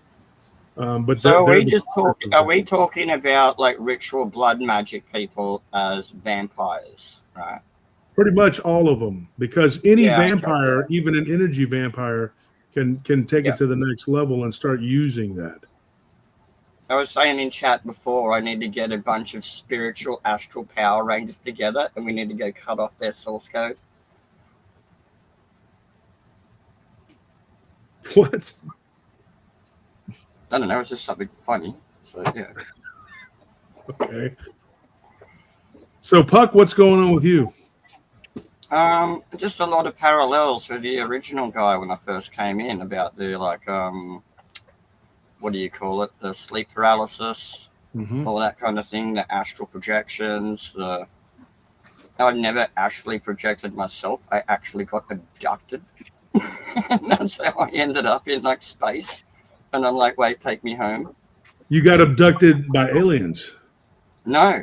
The Fae? I had not had any substances for like a week. And normally I take things for my back pain and stuff. Who abducted you? Gaia, the Earth Mother spirit. Oh my god! She took me out of my body. I was traumatized as hell, and the Earth Mother took me out of my body. She looked North African. Sir Nunos. And she felt like holding onto a stone, like she was very dense, like the Earth itself. But then she floated me up and showed me the Earth and that there is good things here. It's not just all pain and evil and stuff. And then she turned around and took me up to meet my lunar goddess Lux at the moon. And she felt soft, like a ray of sunlight in my hand. And it's like, oh my God, this is way too much. Take me home. What do you think of that, Richard? What do you think of that? I think Sophia's a bitch. Oh my gosh. Look at what he just said. Yeah. F Amanda, F Wednesday, F Tuesday, F Britannia. That's all those mother goddesses. Lady Britannia? Yeah, Lady Britannia. All those mother goddesses can take a flying What about leap. Lady Fortunia? What about her? They're all the same. It's all the same. It's all Lucifer. It's all Venus. Okay. Well, actually, Venus, yes. I don't know about if it's Lucifer. Yeah, Lucifer is Venus. Just read. No, he's not. That's Saturn, dude. Well, I'm glad I'm not Christian. Satan. Hello, Ben Shahar. It doesn't matter to me if you call it Lucifer. Like, that's what I joke to the UFO people. Yeah, I worship the fucking moon. Sorry, I swore. I'm Australian. Hold on, Puck. You worship the moon? That sounds like moon goddess. Bro. And I don't care if the moon's a spaceship. Let it I don't care if the moon's a spaceship. Is my joke that I tell the UFO people. I don't care if it's a spaceship. It's my goddess. Leave me alone. Wow. So if you worship the moon, though, what? Because that is not. The moon hasn't even been around as long as we think it has. You know, it's more like the seasons of the cycles of seasons in nature. Because I grew up in like a farming community and rural kind of things, and fishing and prawning and following the moon and the stars and all that kind of thing is a big part of what we do in any like traditional community. So okay, if you worship the moon, do you know a lot about the moon? I know it's really weird, but what science do you want me to explain? Well, what's it made of? Less dense material than the Earth. Jeez. No, I don't think so. I think it's made of iron, isn't it? No, well, we know the gravity of the moon it should be more if it's made out of the same stuff that Earth is made out of. And it's because we think the moon's formed from a crustal impact and it's formed from our crust, whereas the Earth has a really dense iron core. But the weird thing is, the back side of the moon has a denser crust than the side that's facing us. Mm-hmm. And it's got less pop marks on it. That's weird. Well, yeah, there's a lot of weird things to it. The moon is hollow. Yes, exactly. And that's my joke. I don't care. I worship the moon. I still charge up my crystals in the full moon. That's my thing. And I joke to the alien people. I don't care if it's a spaceship. It can harvest my loosh, baby. Well, you know, there's a good chance that it was actually a base that was staged here about 2.3 million years ago. Yeah, I'm down for all of that. And then there's another theory that it's only been here for 240,000 years. Yeah, and well, the tides of the ocean would not exist without the moon being here. But the Galactic Federation doesn't know where it came from, according to what I've been told. Yeah, they don't know where it came from. I'm aware. It's weird. It's more likely it shouldn't be here than it should. Yes, I know. But, you know, the moon governs the tides, right? And I live by the coast. And I go surfing and stuff, mate. And so knowing what the moon's doing lets me know what the tides are doing, you know? Where I'm going surfing out there in Australia, dude, that you got balls. Those are some of the biggest great whites on Earth right there. Well, we just had 4 shark attacks in 4 weeks in a row over summer. Yeah, that's crazy. Pretty bad. Yeah, and this is summertime over there, guys. So they're getting it over there. Them sharks are not, they're not a joke. Look at an aerial photo. Sorry, I was going to say, look at an aerial photo of the Western Front from World War I, and then look at the moon. They're identical. Yeah, I can see the correlation. It looked like something hit it with an artillery barrage. It does. But that's the thing. The moon's been there for millions of years, whereas World War II happened like in the blink of an eye, historically. No, that's not what I'm saying. I'm not saying. It looks like something bombarded it. It looks like it has been shelled or blasted or whatever over and over and over again, because it's got all the different sized craters on it that look like it was hit by a World War I type artillery barrage. So Sorry? So I don't have a lot of time left here, but I wanted to get into before Puck, hang on 1 second. Law, did you have anything you wanted to discuss, before you wanted to throw a subject out there, or Drake, before we get going here? I'm just following along here. Yeah. Talking about the moon, since it tends to be in a what they call synchronous orbit. Hey, Puck, what do you think about the Book of Enoch that says that the moon and the sun are the same size? I didn't really want to get into the science and the arguing back and forth about it. I just wanted to come in and talk about my experiences with I think they're the same paralysis and that kind of thing. And we just got sidetracked into the moon being a spaceship. So fair enough. But you don't see the other side of the moon, so yeah, you don't. I mean, I could say this.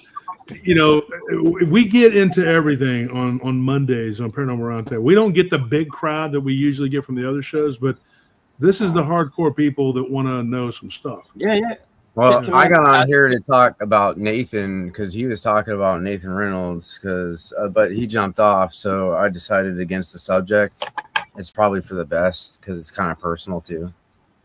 Clinton, interesting. It has to do with Russ Dizdar, and that had to do with Nathan. If anybody knows, they know. That's I think he was talking about the Black Awakening as well for 100%. 100%. I was going to say that. I I knew Russ. So yeah, he was murdered. Absolutely, 100%. He was murdered by. I spoke about it before. He was murdered by a witch coven up in Akron. They have a werewolf. Oops. Whatever. Yeah. Hey. Well, if the werewolves and vampires know me very well, so oops. When somebody comes to you and they tell you, "Hey, I'm going to give you all this information and go say what you got to say," but then you might get murdered by whatever, I tell them bullshit. Yeah, I really just don't give a. Yeah. Yeah, the Lord rebukes you. Yeah, I got my own tricks. I have no fear because I have some stuff that I'm going to do that's way more dangerous than that. I got a question for the audience. So, and this is just hypothetical, and this is for entertainment purposes only, so everybody knows. How are you, bro? What if I told you, and this isn't true, right? But what if I'm the host of the show, and I told everybody, hey, you know what? I'm actually a werewolf. What would you do? Would you stop listening to me? Would you think I'm evil? Nope. I'm not. I want to see you change on camera. I want to see you change on camera. Well, it wouldn't show die? Did you die? Yeah. No, it doesn't show. It wouldn't show up on camera. Oh. It would just be a malfunction. But that's the thing. I mean, it's electromagnetic energy. Not me. I'm not. I promise you, 100%. I'm not. But if I was, That's what I would say if I was a werewolf too, bro. Oh, shut up, dude. I'm saying this because, just because. If I can answer that. If I didn't know who you were and could already sense your vibe that you're a good dude, I would absolutely hate you. But if you just turned around and said, now that I've got some good vibes from you, you're a cool guy, and you just said, oh, by the way, I'm a werewolf, I'd be like, sweet, can you help me out? I need someone you need to talk to. Yeah. What I do, and I would ask if there's any way to break the curse, and if there is, I would go and kill the bastard. Well, that's what what if hypothetically, let's just say hypothetically, when I was 15 years old, I actually got bit, and then the Hydra was in me, and for years I just needed to find the answers, and you were just looking for a solution. So what do? You start researching it, and then it takes you down an entirely weird road. Don't worry, Elf worships moon. I have power over the werewolves in the full moon. I'll chain you up, mate. I'll chain you up. It has nothing to do with the moon. I promise you that. I'll get my moon chains on you, bro. Yeah. In another life, if you and Dick were friends, you could have had him suck out the poison. What the freaking? Like a snake bite on the ass, eh? Why not? That sounds like something Dick would be into. I wouldn't even, because now I'm going to have that image in my mind. It'd be all right. He just drank no more coffee. co-hosts for Dick. Tim Hortons Get him off of coffee, and here. it would be like We're the moving. cure, Dick's gone now. Goodbye, Dick. Look at him. I love you, Dick. I love you. I think we all love Richard. Okay, let's put you guys are too much. I love you I'm not guys. going to say that. I can tell you this though, it would be a shitty way to live if you had to live that, because it's just something I thought. It's not true. Obviously, I'm not, and I do believe in these beings. But if I was, how would people perceive you? Would they think of you as just a ravenous lunatic? Would you be one of the good ones, and people understand that that's, or would they just try to you kill from you a distance? Wow, people would just try to kill you. That's what they would do. They'd be like, "Oh, you're a werewolf." I don't know, man. I think Lucian from man, Underworld that's a hard choice. hot. How could you Yeah. kill somebody that you love or look up to? If you find out they're a monster. I would put you down like a rabid dog in a heartbeat, sir. You'd be at the barber shop. See, that's the question I wanted to know, if people would actually do that. I mean, I think you would have to if somebody really was that way. I mean, because you can't trust it, right? But could we? Elf company. What does that say? Could we send them after the people that do the bad things? Use them. Well, what if that was the upside? Is that you're getting somebody from the inside telling you what is what, because they have that inside track. That would be the upside, And of course, if something comes around and tries to do something, you have that ability to defend yourself. That would be the upside, But it's funny because I was in line at the grocery store one day and I made a joke about that. I said, we were talking about the show Paranormal Roundtable. I gave the card to the lady, if you wanted to listen to the show. She was wearing a Ghostbuster shirt. So I said, "Are you into paranormal?" I said, "Yeah." I gave her a card. And I said, you know, it's funny because like I could say, hey, I'm a werewolf, right? And everybody would laugh. Not you guys, but the normies would laugh because they don't believe in it, right? But if I said that back in the 1600s, they would put me on a stake and burn me alive. Right. Or stretch me out on a rack until I admitted it, and then they would cut me into pieces and feed me to their wolfhounds. Because they knew it was real. Because they knew it's true. They did, absolutely, dude. They would nail you to the whatever they buried you in or whatever, even if you're a vampire or a werewolf, just to make sure you didn't come back. Look at Nelly. Even if he's single. Amazing. That's funny. Well, what about Saint Christopher? Because he used to be, I used to have a patron Saint Christopher pendant I wore, and somebody had asked me something. They got at a flea market. I was at the Pulga, at the flea market, and this guy, he asked me in Spanish. He says, "Why are your name?" You know, he basically was like, you know, asking me my name. You know, and I told him Wolf. You know, Lobo. And he saw the St. Christopher and he said, ah. And then he, you know, started talking about that, what it was in Spanish. And I could only, he was talking so fast, I could only understand part of what he was saying. I said, you need to slow down because I'm not as fluent as you, you know. And he told me, ¿Cómo te llamas? And I said, you know, Lobo. And he said, oh, yeah. And so, you know, Hombre Lobo, you know, Cadejo, whatever. And so we started talking, whatever. And this guy lifted up his shirt, dude, and he showed me like this werewolf tattoo, and it was basically like the werewolf like eating the moon, like Fenrir eating the moon. This guy was straight up Mexican from Galindo, and I asked him where he was from, and he said Galindo, and I said, oh man, and he had that on his, and then on his back he had a big old pentagram. So yeah, I was just like, okay, yeah. So he was real into, yeah, he was straight up like, you know. Yeah, he was dedicated to his craft. No, in Spanish, what you said, did he ask you what your name was, and you said my name is Wolf? Is that what? Yeah. Wow, dude, I don't even speak Spanish. That's what I got out of that. So yeah, that's pretty good. I'm trying to learn. I'm picking up. It's not too hard if you're around it all the fucking time, like I am. You gotta learn. I hear it a lot. I pick it up. That's why, like, I caught that, and I was hoping that that's what you said because I was like, I understood it. So. Reading and writing different languages definitely helps because you can read these texts from other countries, books that they have taken away from us in the West. Yeah, I need to learn Russian. It's a Cyrillic language, but it would help a lot. Like I tell people to use the web browser Yandex.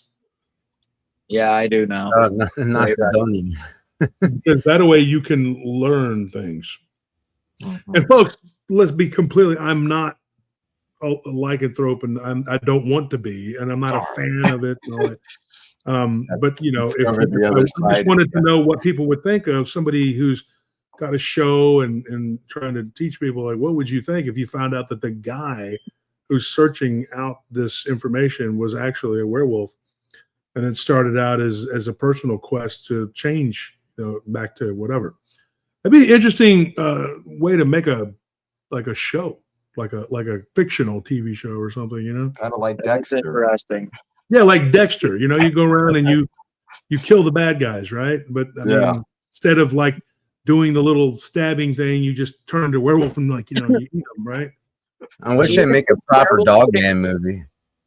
Do you think these werewolves can control the evil though when they are in werewolf form? Like it's one thing when if you're in a man form and you're struggling with it, but when you actually go into that straight up werewolf form, do you think you can control that evil? Because I think, yeah, I believe that they can do both.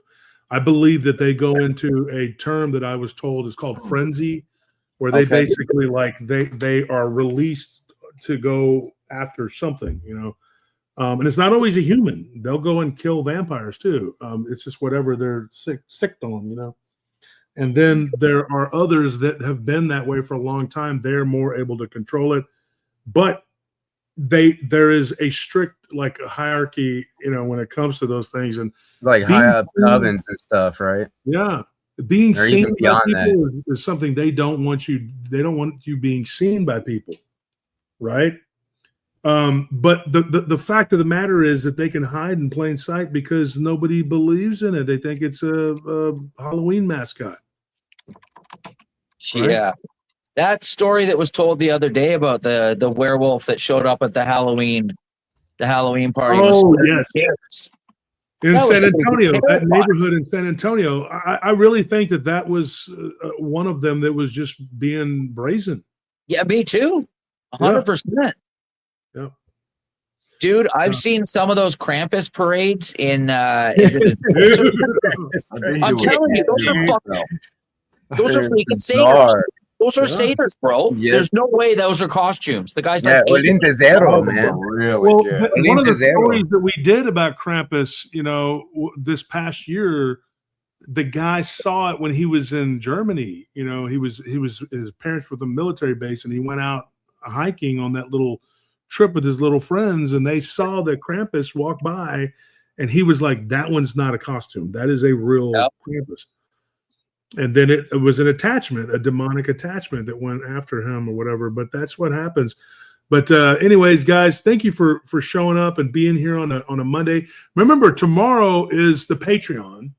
And the Patreon tomorrow, we're going to talk about Bigfoot and the nature of reality. And we got some crazy Bigfoot stories we're going to talk about. One of them is from Durango and another one from Estes Park. Really weird stuff. Estes Park is where the Shining Hotel was, and somebody saw something out there that scared the living shit out of them, and near Boulder. But so anyways, tomorrow night, Bigfoot and the nature of reality. Some of those are pretty creepy. And we don't just talk about Bigfoot, because we talk about these other cryptid sightings and ghosts and things that are in those areas, because I think it's all connected. So that's why we call it the Bigfoot and the Nature of Reality series. But these are Bigfoot that have been seen, and yeah, for sure. And thank you, man. It's 3 hours, went by really fast. Wow. Yeah. So, Hey, if I don't join the Patreon, just have Dick send me some anthrax in the mail. Okay. What? What are you talking about? I gotta join the Patreon. It's been a long time coming. So if I don't, Dick, you just have him send me anthrax in the mail. Don't even joke about sending something through the mail. Since I'm do that. more of a scientist when it comes to a lot of things, you're does that talking make me about. more of a skeptic? I don't have an address, so it doesn't matter. I don't have anthrax either. I know. It's easy to make. That's a great band, by the way. I meant the It was CD. all jokes. You know the CD, right? Anthrax. Mhm. What? Yeah, Anthrax. Oh, yeah, great band. Euphoria, beyond Oh, yeah. Well, I'm hopping off too as well, but it's All right, nice guys. to hang out with you guys again. Awesome, guys. You have a See good you night. later. All right. I'll see you guys. So, Richard, once again, we've done a Monday. What'd you think? Another banger, bro. This one was great. It I was love fun. Mondays, I love man. fun, I like Mondays. We've had a good time here. So, if you ever do see a werewolf, though, behind Tim Hortons, just know it's not me, because I don't go to Tim Hortons. Okay, I will. And I will put that one down just as quickly if I can. There's certain tricks, though, to get rid of them that I know. I'll have to tell you in private, though. Okay, sounds good. That way, if something ever does happen, there's certain things you can do. Me and my little bench bug out will get them. I'm going to tell you something. They're very sound sensitive. Let's put it that way. Because everything is sound vibration, you'd be shocked at what you could do with something that makes sounds. Yeah, and the Lord rebukes you in Jesus' name works every single time too. Yeah. Yep. But if you want to do something to the physical, the vessel, there's a sound that you can do. Really? And it will literally, yeah. I mean, I can tell you about it. I'm not going to talk about it here because I haven't tried it yet. Once I try it, when I test it, scientifically test it on a werewolf. Okay. But I can get a volunteer first because I have a theory about it. It's a theory, but I've heard that it works. Interesting. Yeah, but it's like on Dumb and Dumber, but unattached the other. Really? Mm-hmm. Is it like on Dumb and Dumber with the most annoying sound in the world? Yeah. All right, guys. So we had a great time tomorrow night. The Patreon. It's 7:00 thereabouts, maybe 7:30. We're going to try and get as early as we can. And then I gotta get done tomorrow. I gotta go to work. I gotta do some work tomorrow, and I gotta do my legs. I did upper body tonight, so and I'm sore as shit. I can barely move, but definitely would like to see all of you guys on the Patreon tomorrow night. You know, and I know you're not all going to be there, but it would be nice to have a lot of you there because it's going to be a lot of fun. I am really enjoying these Bigfoot shows on Patreon. They're bangers. Yeah, they're good. It's a lot of fun. We pull the map out and we go over all the cases and stuff. It's really good. And I do my best because these people are paying to be there, right? So Wednesday, we're going to be back on Wednesday. I think we have a Dogman episode. I got to check. I'm not for sure if it's Dogman or what we're going to be talking about. I got to look because I know I had told Anthony and Tony that they could decide what they wanted to do. I'm down to talk about whatever. And then Thursday, it is another live stream Thursday, but that's the members only. That's going to be members only. Yeah, and so we have a lot to talk about. We're probably going to get into the retirement home that we used to have as a one of our sites because there were 2 Dogman sightings in that parking lot. Well, the woods around the parking lot, yeah. And I could tell you some weird shit that happened. I didn't talk about it on the show last night, but that really happened. It wasn't my guards; it was the people that work there. Because when I was working at the other one, the ladies there, you know, where the dickhead threw the cat off of the balcony, whatever. That piece of shit. What a piece of shit that guy. But I think he was working with that old man. I think he might have been even. Yeah. Or his Renfield. Yeah. He was learning something, you know, whatever. That place there, I was told, was nothing compared to the other place. They were like, oh, our sister property's way more haunted. They have all kinds of stuff over there. And I was just like, oh, really? You know, but I never thought I would end up working over there. And then when my business partner told me, hey, we got that account over there, it all came back to me. I was like, wait a minute, that's the sister property to the one I used to work at. And so I told him, I said, you know, I used to do one of their properties further north, you know, years ago. And so, yeah, so it was like almost, let's see, I think it was like 6-7 years apart, you know, but it was, yeah, there was a lot of legit haunting going on there. And there was some crazy stuff that happened when we were there. There were deer that would roam around, you know, and something was attacking them. I got to tell you, we'll talk about it. And yeah, I ended up running into the lady that ran that place. Her daughter was working at that one as a registered nurse, and she was really sweet. And she was the one that I used to help take the trash out. And what's going on? I just saw Kevin in the queue. What's going on, Kevin? How you doing? Hey, man. Can you hear me?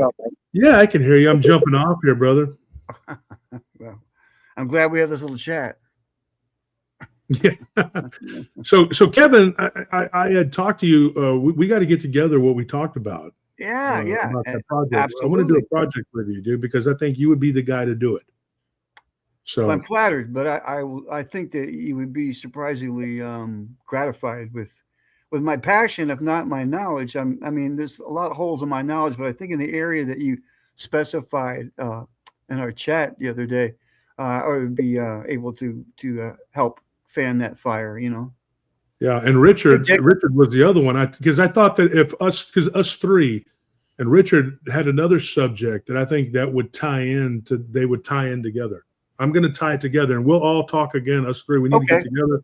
It's a deal. Because I think it would be, you guys will like it. It'll be something for you to do, and you know, we'll talk. I think it would come together nicely. And I'm one of those people. I don't just talk about something and then it doesn't happen. I like to go after and try to make it happen. When I say I'm going to do it, I'm going to do it. When I said I was going to make that other channel, I did it. The one problem we're having right now with where the book is definitely coming out, my brother, because his eyes are not good. And I've been out of the loop. What's been going on? I've had stuff over here to deal with. What is happening? Well, my brother has something wrong with one of his eyes, and so he's having a hard time. He's trying to finish the book and help me get it, correct. And he's been doing a lot of the typing. But Is that's he the problem. Ophthalmologist, yes. Yeah, we have to go and get that done. But that's the issue with that. And then we still want to do a couple other projects. But I need to get these done, and so that's the thing. We'll talk again though, guys. I got to run. Thank you for stopping by. And I was here earlier, but I did it in and out. But yeah, I'll make a point of being around on Mondays from now on if I can. I'll certainly be more present than I have been. But yeah, let's talk. Let's get this connected because I think it could be really, really great. I think it would be a good thing. Yeah. And Sage Cooley, if you're listening, I need to get with you before, because we got one more episode coming up with Sage, and then I need to get his other stories before we start on with Joel, and then we go on to Takayasha. That's every Friday, folks. Every Friday we have a guest that comes on, because we do more than most shows. We actually have guests on Monday, then we have guests on Friday, then we retell people's encounters, and then we have another show which comes out on Saturdays, True Crime Paranormal. We're going to be talking about Chris Watts, the murders, what he did to his family. And Nelly made a song about that for the show. So we're going to leave with that. All right, guys, I'll see you. Kevin, we'll talk off air. All right, I'll see you. What's a good time, Josh, or do you want to just reach out when you? Tomorrow's Tuesday. I don't think I got a whole lot to do. I think I got like one meeting, or I got one. I got to talk to a witness about noon. I think, and after that, I'm free for a few hours. I'm between 2 hours. Reach out to me. What's that? Reach out to me. Okay. Tomorrow afternoon it is. Yeah. So and Richard, you too. We got to talk. Sounds good, brother. I'll give you a shout. Dick Richard. And so you guys, man, thanks for tuning in. Thanks to everybody for stopping by. I'll see you guys. Talk to you tomorrow. God bless. God bless. I'll see you. So there you have it. What's up, Cooper? You have it. There's another Monday, in the books, whatever. Make sure tomorrow that you come. You join us on the Patreon. I know that you won't be disappointed. And Wednesday we'll be retelling encounters. I have a thing planned on Wednesday, and I think that we're going to talk about the other retirement home place. We're going to talk about that on the members only on Thursday. So the whole week is planned out. Then Friday we're back with Sage Cooley. He's telling his encounters on the pre-record, and then Saturday we're going to be over on the other channel on True Crime Paranormal. And then Sunday, we do our main show like always.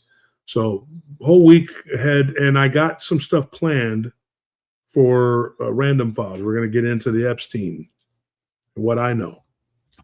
All right, guys. Thank you for tuning in. We'll see you. Good night.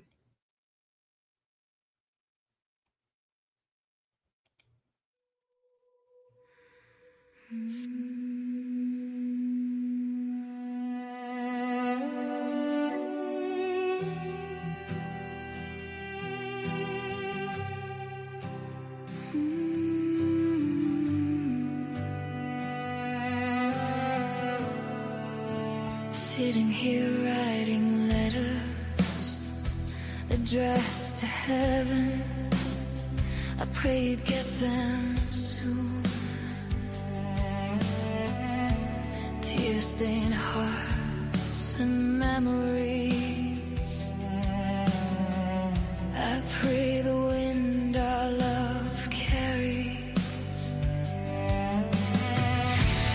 Heaven feels so far away,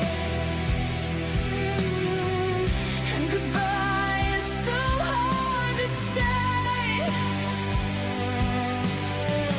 Why did it have to be this way? A lifetime without you is so hard to do. Missing you.